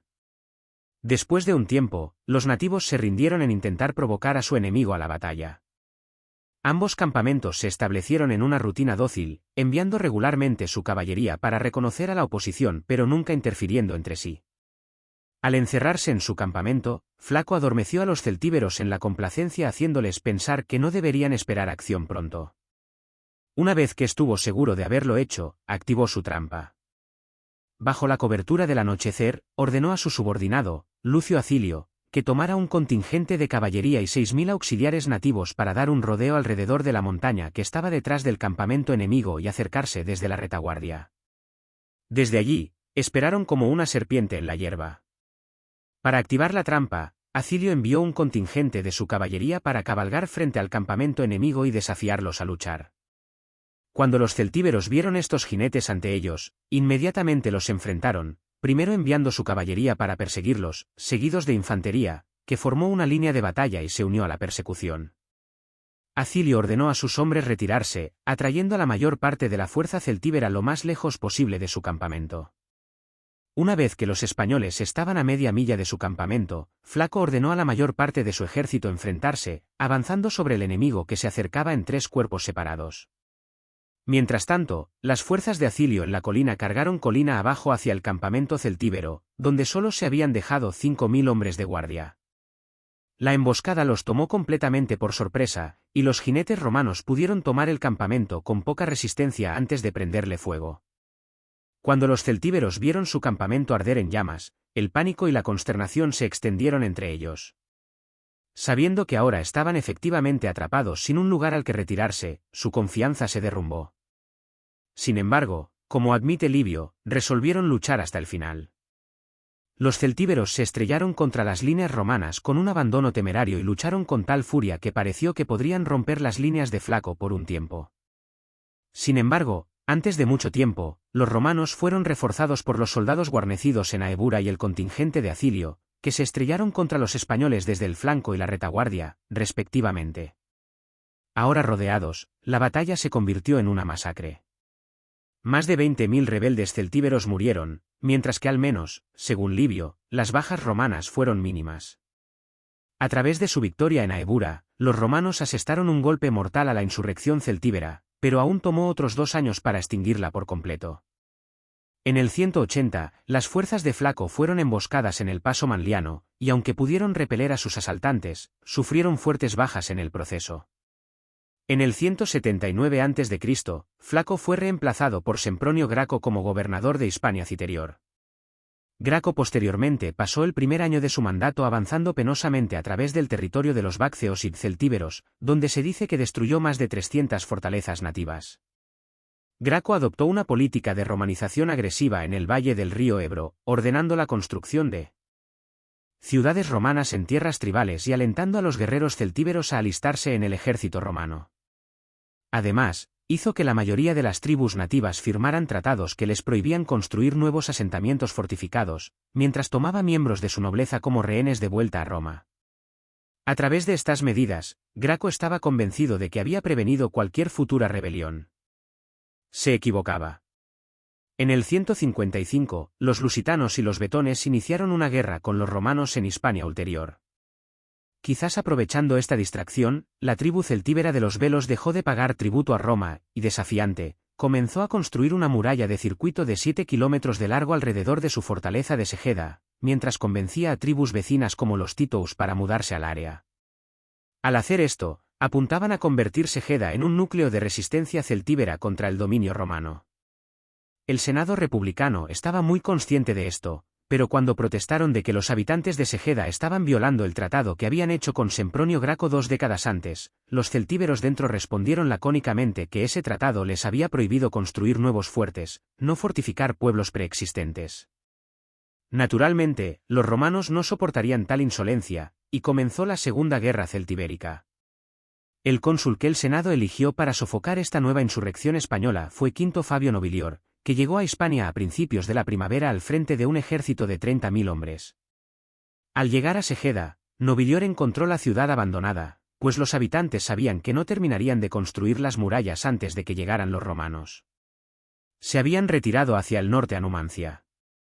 Esta gran ciudad fortificada servía tanto como la capital de la tribu de los arébacos como el corazón económico, político y militar de la independencia celtíbera en el corazón de España. Allí, los egedanos se unieron a los arébacos y sus aliados y eligieron un jefe de guerra, Caro, para dirigirlos a la batalla.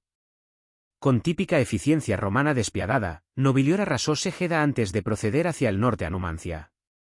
Mientras el cónsul marchaba con su ejército a través de un denso bosque, fue emboscado por el ejército de Caro, compuesto por 20.000 soldados de infantería celtíberos y 500 caballería, que salieron de entre los árboles y se estrellaron contra la columna romana con furia. Apiano, que registró este encuentro, no especificó la ubicación exacta de este bosque. Dondequiera que fuera, sería para siempre un cementerio de legionarios, pues Caro logró una espléndida victoria allí, sus guerreros matando a más de 6.000 ciudadanos romanos. Una vez que los romanos comenzaron a huir, los celtíberos los persiguieron desordenadamente, con el intrépido Caro a la cabeza, realizando prodigios de valor en combate, según Apiano. Aquí, la caballería romana, que había estado custodiando el tren de equipajes en la parte trasera de la columna, se reagrupó y cayó sobre Caro, cortándolo. Ahora privados de su líder, el resto de los celtíberos se retiraron. El ejército de Nobilior, a pesar de estar fuertemente diezmado, sobreviviría para luchar otro día. Sin embargo, durante siglos después, los romanos se negarían a participar en cualquier batalla en el día del festival de su dios Vulcano, pues su humillación a manos de los celtíberos de Caro había ocurrido ese día. Con su general muerto, la coalición de tribus eligió dos nuevos jefes llamados Ambo y Leuco para tomar su lugar como líderes del esfuerzo de guerra antirromano. Mientras tanto, en ruta a Numancia, las legiones de Nobilior fueron reforzadas por 300 caballería ligera númida y 10 elefantes de guerra del aliado de Roma en el norte de África. Cuando los romanos llegaron a la fortaleza rebelde, encontraron que un ejército indígena había formado líneas de batalla ante los muros y pretendía enfrentarlos en una batalla campal. Nobilior dividió su ejército en dos y avanzó, colocando los elefantes de guerra en la retaguardia. Solo cuando los dos ejércitos estaban a punto de chocar, el cónsul ordenó que las alas romanas se abrieran, revelando a las grandes bestias de trompa. Los nativos, que nunca antes habían visto tales monstruos, quedaron aturdidos y huyeron de regreso a su fortaleza. Nobilior ordenó un asalto a los muros y comenzó una feroz batalla. En el caos resultante, Apiano describe un giro de eventos bastante caótico. Uno de los elefantes fue golpeado en la cabeza con una gran piedra que caía, tras lo cual se volvió salvaje, volviéndose contra sus amigos y destruyendo todo lo que se interponía en su camino, sin hacer distinción entre amigos y enemigos. Los otros elefantes, excitados por sus gritos, todos comenzaron a hacer lo mismo, pisoteando a los romanos, dispersándolos y arrojándolos de un lado a otro. Los romanos huyeron en desorden. Cuando los numantinos percibieron esto, salieron y los persiguieron, matando a unos 4.000 hombres y 3 elefantes. También capturaron muchas armas y estandartes. Al final del día, Nobilior había sido víctima de su propio artificio paquidérmico, y Numancia se había mantenido firme contra el ataque romano. Retirándose en desgracia, Nobilior intentó un asalto en el pueblo de Axinio, que Apiano enigmáticamente describe como sin haber logrado nada. Además, mientras se retiraba de allí, fue emboscado una vez más por los celtíberos, quienes lograron matar a su maestro de caballería, Biesio. Esta avalancha de desastres romanos obligó al pueblo de Ocilis a pasarse a los rebeldes, otro golpe severo al esfuerzo de guerra de la República, ya que sus provisiones estaban almacenadas allí. Completamente paralizado, la expedición romana no pudo hacer nada más que retirarse en desesperación a su campamento de invierno, donde muchos de sus hombres murieron por escasez de alimentos y el frío abrasador. La campaña de Nobilior para someter a los celtíberos había sido un completo fracaso, y para sorpresa de nadie, fue destituido al año siguiente. En el 152 a.C., fue reemplazado como cónsul por Marco Claudio Marcelo. Al desembarcar en Iberia al frente de 8.000 infantería y 500 caballería, Marcelo fue inmediatamente más exitoso que su predecesor. Logró evitar emboscadas astutamente, y en lugar de asaltar de frente los imponentes muros de Numancia, desgastó la voluntad de luchar de los nativos arrasando el campo relativamente menos defendible. Finalmente, se hizo evidente que, a pesar de su valor y espíritu de lucha, los celtíberos simplemente no tenían los recursos o la mano de obra para continuar luchando contra la máquina de guerra romana, que simplemente seguiría enviando ejército tras ejército a sus tierras perpetuamente hasta que fueran reducidos a polvo. Así, las tribus arébacos, Belos y Titous se acercaron a Marcelo buscando la paz. Marcelo envió a los enviados de esas tribus a Roma, donde se dedicaron a la diplomacia con el Senado republicano. El resultado final fue un retorno al statu quo ante Bellum, con las tribus reafirmando su adhesión a los tratados que sus padres habían firmado con Sempronio Graco una generación atrás, lo que efectivamente las volvió a poner bajo el señorío indirecto romano. La perspicacia diplomática de Marcelo podría haber traído una paz duradera si no fuera por la abyecta brutalidad de sus sucesores, Lucio Licinio Lúculo y Servio Sulpicio Galba, los pretores de Citerior y Ulterior, respectivamente. En el 151, Lúculo libró una campaña genocida en las tierras de la tribu de los Bácceos, un esfuerzo grotesco que incluso Apiano, un escritor romano, condena como la locura de un hombre codicioso solo de fama y dinero. El gobernador de Citerior luego se unió a su homólogo en Ulterior, donde pusieron fin a la guerra lusitana, que había estado rugiendo desde el 155 a.C., prometiendo a los lusitanos paz y indulgencia si deponían sus armas y se rendían a Roma, solo para cometer una masacre traicionera una vez que lo hicieron. Uno de los supervivientes de esta masacre, un lusitano llamado Viriato, canalizó su rabia hacia la República en otra rebelión masiva que sumiría a la península ibérica de nuevo en el caos durante otros 20 años. Pronto, los celtíberos se habían unido a los lusitanos, recogieron sus hojas falcatas y resolvieron hacer un último intento de sacudirse el yugo romano. El resultado fue la Tercera Guerra Celtibérica, también conocida como la Guerra Numantina, pues la fortaleza de Numancia fue una vez más el nexo del esfuerzo de guerra indígena. Y, poéticamente, el lugar donde la independencia celtíbera terminaría permanentemente. En el 133, la gran ciudad-fortaleza cayó después de un prolongado asedio, orquestado por el estadista romano Escipión Emiliano, que hizo morir de hambre a sus defensores hasta someterlos. Después de esto, la mayor parte de Hispania cayó bajo control romano. Sin embargo, la insurrección y la rebelión siguieron siendo endémicas en la región. Toda la península no llegó bajo el dominio del imperio hasta después de las guerras cántabras en el 19 a.C., completando unos asombrosos 200 años de lucha. Paradójicamente, uno de los primeros territorios que los romanos conquistaron fuera de Italia fue también contra el que lucharon más tiempo para pacificar completamente, un testimonio del valor de los íberos. Es ahora que nuestra historia cambia al este, a las altiplanicies bañadas por el sol de Anatolia central. Aquí habitaban los gálatas, una colección de tribus celtas que habían sido trasplantadas a la región como subproducto de la fallida invasión de Grecia por el rey Breno en el 279 a.C., viviendo en medio de un mar de estados sucesores de habla griega del Imperio Macedonio de Alejandro. Los gálatas habían adoptado muchos de los adornos de la cultura griega clásica. Principalmente hacían sus fortunas como mercenarios profesionales, ya que su ferocidad gala los convertía en las tropas de choque ideales en el ejército de cualquier rey macedonio ambicioso. Durante un siglo, los galos de Anatolia ganaron una fortuna saqueando las fortunas de gobernantes griegos en nombre de otros gobernantes griegos. A principios del siglo II, las tribus gálatas se unieron al ejército del rey más poderoso del mundo helénico, Antíoco III del Imperio Seleucida. Uno tiene que imaginar que los galos asumieron que este sería un contrato como cualquier otro. Se equivocaban, Antíoco estaba inmerso en una lucha por la hegemonía sobre el mundo de habla griega con nada menos que la República Romana. Inevitablemente, las ambiciones del rey seleucida se convertirían en cenizas en su boca cuando sus catafractos, elefantes de guerra, carros con guadañas y mercenarios galos fueron derrotados decisivamente por los romanos y sus aliados pergamenos en la batalla de Magnesia en el 191 a.C. Con los seleucidos humillados por los hermanos Escipión, el cónsul romano Cneo Manlio Bulsón propuso que la república debería expandirse a las tierras altas de Galacia. El pretexto oficial para la guerra era que los gálatas habían luchado junto a los seleucidos, pero en realidad, Roma probablemente codiciaba el rico botín que los galos anatolios habían acumulado durante su siglo de trabajo mercenario. En la campaña del 189 a.C., el cónsul Cneo Manlio Bulsón comenzó a reunir sus fuerzas en la ciudad de Efeso, donde fue reforzado por algunas fuerzas auxiliares del aliado de Roma, el rey de Pérgamo, Eumenes II. Bulsón luego partió en su campaña, llegando a la frontera del territorio de los tolistobogios, una de las tres tribus gálatas principales. Según Livio, quien nuevamente es lo más cercano que tenemos a un relato contemporáneo de los eventos, Bulsón arengó a sus legionarios con un discurso: de todas las naciones que habitan Asia, los galos son preeminentes por su fama militar. Sus altas personas, su largo cabello rojo, sus vastos escudos, espadas de longitud enorme, sus gritos y danzas, y el horrible choque de su armadura, todas estas circunstancias están preconcertadas para inspirar terror.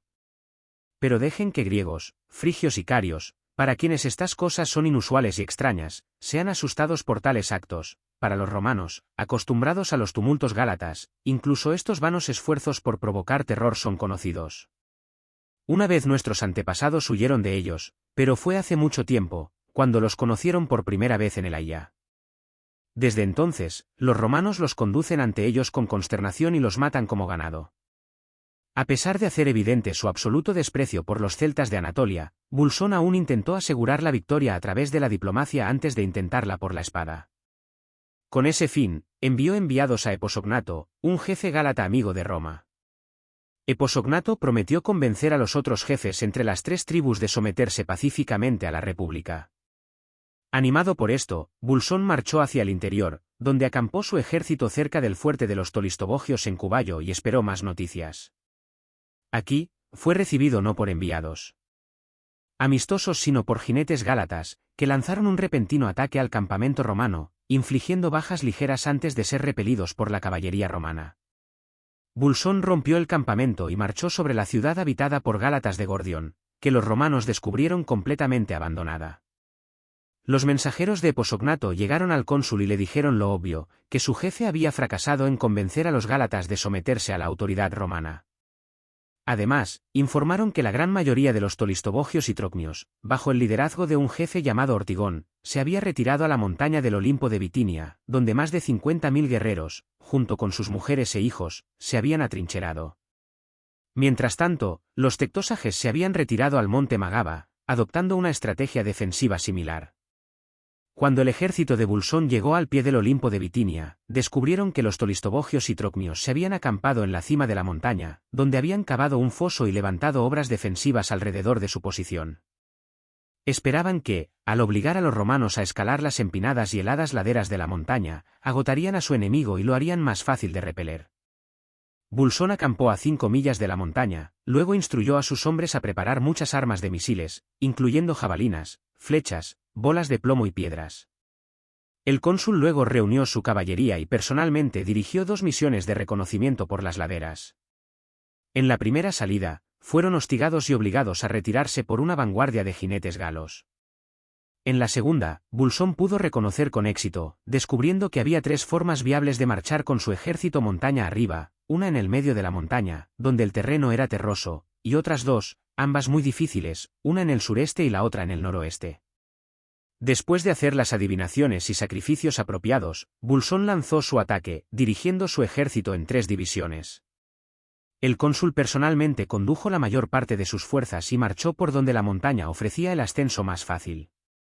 Mientras tanto, ordenó a su hermano, Lucio Manlio, y a su subordinado, Cayo Elvio, escalar cuidadosamente las laderas sureste y noroeste mucho más traicioneras. Esperando que los romanos solo avanzaran por el camino fácil, los gálatas enviaron una guardia de avanzada de 4.000 hombres para guarnecer una colina que dominaba el camino principal. Aquí, encontraron al contingente principal de Bulsón y comenzó la batalla.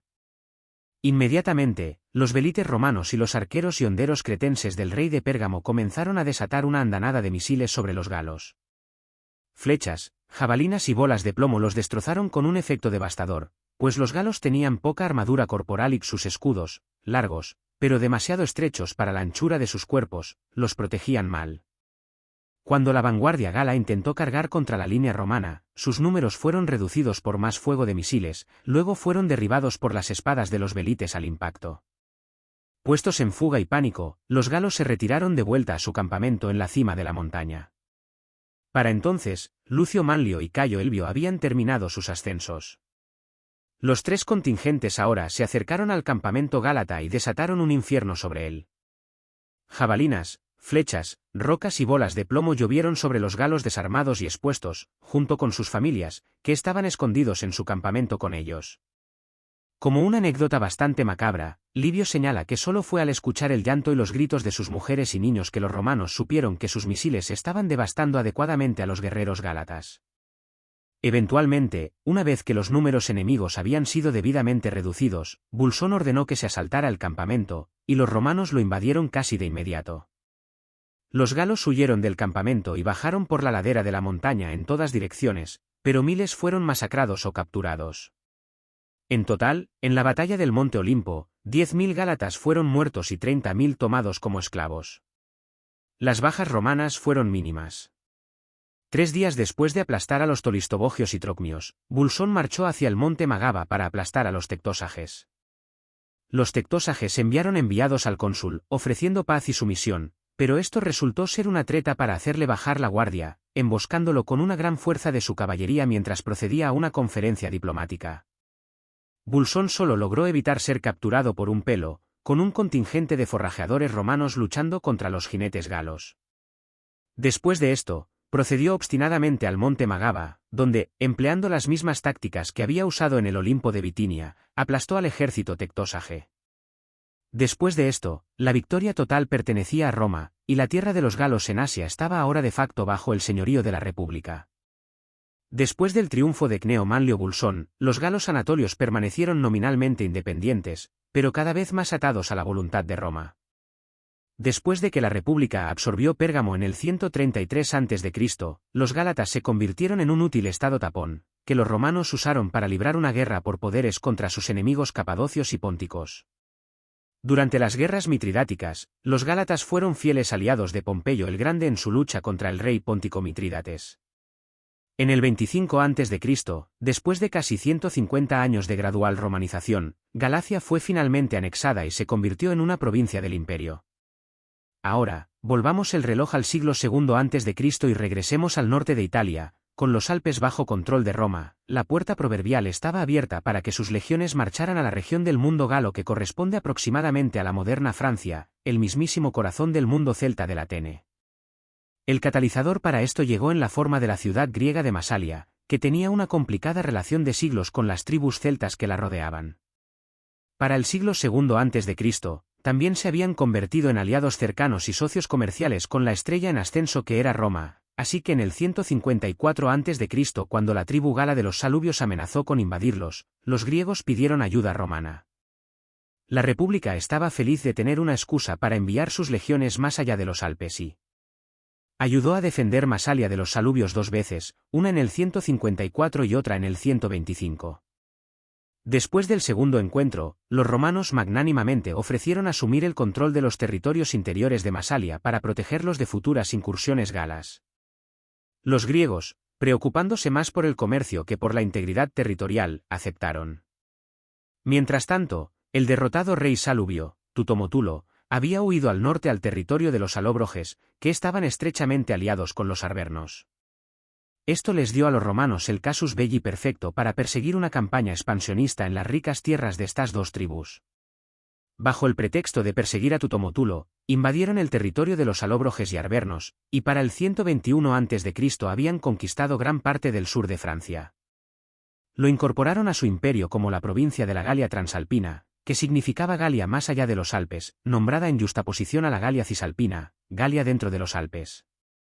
Después del establecimiento de la provincia de la Galia Transalpina, luego renombrada Gaia Narbonensis, la frontera entre los celtas y los romanos permaneció relativamente estable, e incluso amistosa, durante la mayor parte de un siglo. Un ejemplo de esto fue la Federación Celta de Noricum, que a finales del siglo II a.C. había desarrollado una relación mutuamente simbiótica con Roma. Los hábiles metalúrgicos de esta región proporcionaban a la República gran parte del acero que necesitaban para equipar sus legiones, y a cambio, las legiones les proporcionaban protección militar. En consecuencia, cuando los pueblos germánicos cimbrios y teutones invadieron Noricum en el 113 a.C., los romanos se apresuraron a defender a sus aliados galos. A principios del siglo I a.C., el comercio entre Roma y varias tribus celtas había comenzado a florecer, con un complejo sistema de redes comerciales y tratados existentes entre ellos. Puede ser fácil imaginar el comercio entre estos dos como una relación unilateral en la que los bárbaros galos codiciaban las riquezas de los romanos, pero este no era el caso. Los galos se beneficiaban enormemente del vino romano, pero Roma también tenía mucho que ganar con los bienes celtas, desde su excelente trabajo en metal hasta otras innovaciones gálicas radicales, como el barril de madera y el jabón. Sin embargo, la relación entre los mundos latino y celta se deterioraría una vez más en los años 50 a.C., cuando cierto Cayo Julio César se convirtió en gobernador de la Galia Cisalpina y Transalpina, preparando el escenario para quizás la campaña de conquista más icónica de la historia romana. Lo que comenzó, al menos en papel, como una expedición para prevenir la migración de tribus hostiles al territorio romano, pronto evolucionó en la subyugación a gran escala de todo el corazón galo, resultando en un duelo inmortal entre el entonces triunviro y el valiente jefe arverno, Vercingetorix. Este es el enfrentamiento más famoso entre los mundos celta y romano, pero también es al que dedicaremos menos tiempo en este vídeo, ya que ya hemos hecho un documental de 90 minutos que lo cubre exhaustivamente, que pondremos disponible en la descripción a continuación. Independientemente, todos sabemos cómo termina esta historia. Cuando Vercingetorix cabalgó fuera de Alesia y arrojó sus armas a los pies del cónsul romano que lo había derrotado, la independencia del mundo galo había llegado a su fin. Para el año 50 a.C., el mundo galo de Europa continental había casi desaparecido. Los territorios celtas de Europa Oriental y Central que no habían sido absorbidos por Roma fueron eventualmente reemplazados por oleadas de migración de los dacios, pastores iranios sármatas y las primeras tribus germánicas. El resto, por supuesto, ahora estaba bajo la sombra del ala de las águilas imperiales. Para el 50 a.C., la Europa continental celta había sido traída bajo el águila romana a no poco costo de sangre, pero este no fue el final de su historia. La población celta nativa todavía superaba en gran número a la presencia colonial latina, y su infraestructura aún funcional fue cooptada en el nuevo sistema romano. Importantes sitios de fuertes de colina galos como Condate, Lutetia, Lugdunum, Mediolanum, Serdica y Anquira se convirtieron en ciudades romanas, ya que los grupos de casas de zarzo y barro fueron reemplazados por calles en cuadrícula, baños públicos y gimnasios. A pesar de la nueva administración, estas ciudades seguían sirviendo como centros de poder de una tribu gala local, muy parecido a los antiguos fuertes de colina. Fuera de las ciudades, la vida inicialmente no cambió mucho para los celtas. La mayoría de ellos habían sido agricultores rurales, y bajo el dominio romano, vivían en los mismos pueblos tribales que sus antepasados, hablando las mismas lenguas celtas y cultivando los mismos cultivos. Para el tonelero arverno o el pastor armoricano, debe haber hecho poca diferencia si pagaban una parte de sus labores a un jefe que llevaba torque o a un gobernador vestido con toga. Como resultado, la mayoría de la población gala no se latinizaría por completo durante siglos. La asimilación ocurrió relativamente más rápido entre las castas más altas, ya que los romanos se centraron en controlar a sus pueblos súbditos desde arriba hacia abajo. Muchos jefes celtas habían estado interactuando regularmente con Roma durante siglos y ya habían desarrollado una cultura material sustancialmente romanizada, y este proceso se aceleró a medida que muchos gobernantes galos enviaban a sus hijos a recibir una educación romana. El ejército sirvió como otro vehículo de asimilación, ya que los galos que habían sido parte de la casta guerrera aristocrática se alistaban en la legión como auxiliares, lo que servía como un sustituto aceptable a la orgullosa tradición guerrera celta. Aprendían latín y proporcionaban ofrendas a los altares del culto imperial presentes en cada fuerte castra. Tras su retiro, obtenían la ciudadanía romana completa, cimentando su rol integrado en la sociedad imperial. Aparte de la observación obligatoria del ya mencionado culto imperial, que consideraba a los emperadores romanos como seres divinos a ser reverenciados, los pueblos súbditos eran libres de adorar a las deidades que quisieran, lo que resultó en que el politeísmo celta sobreviviera bien en la era imperial. Romanos y celtas trazaron paralelos entre sus dioses. El dios del trueno Taranis se asoció con el romano Júpiter, mientras que el protector tribal belicoso Toutatis se comparó con Marte. Algunas deidades celtas incluso fueron adoptadas por la población romana, como la diosa de los caballos Epona, que se convirtió en la patrona de los jinetes en todo el imperio. Sin embargo, había límites para esta convivencia. Los druidas, por ejemplo, eran a menudo objeto de persecución romana. Su supresión comenzó bajo el reinado del emperador Tiberio y se intensificó bajo el emperador Claudio. Las políticas antidruídicas generalmente se promulgaron con el pretexto de acabar con el sacrificio humano ritual, pero en realidad, era porque los druidas amenazaban el control romano. De hecho, varias rebeliones galas se atribuyeron a las semillas de descontento que los druidas sembraban desde las sombras.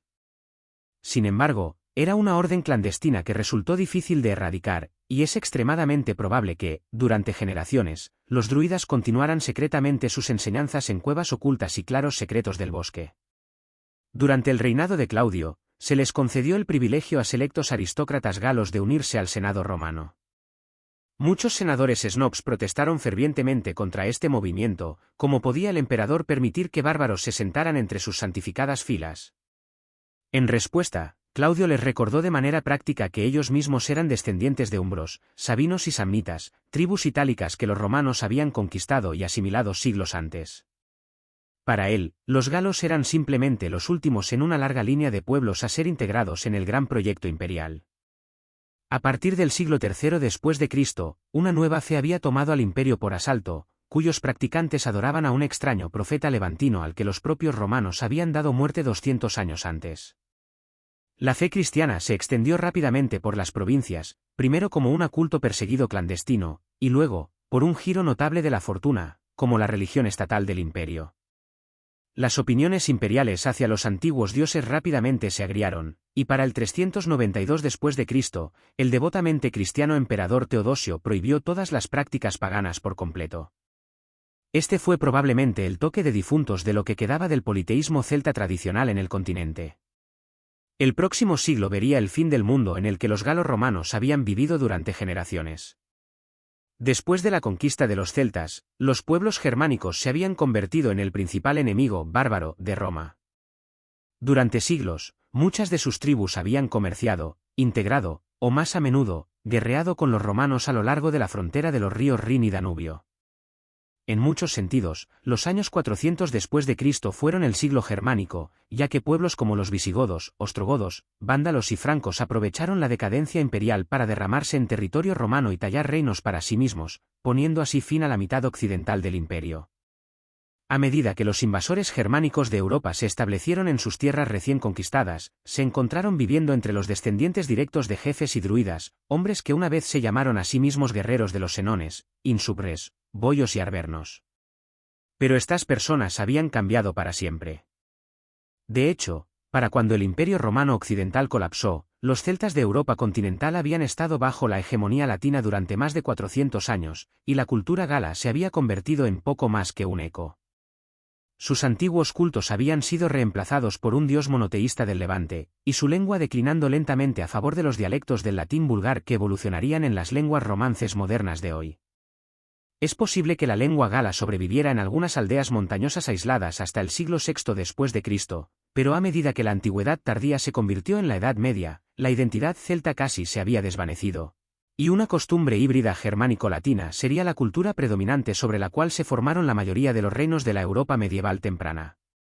Y, sin embargo, los siglos después de la caída de Roma no trajeron la extinción de la cultura celta en Europa, pues quedaba una isla brumosa en el borde del continente donde los pueblos nativos aún mantenían una lengua e identidad distintivamente celtas.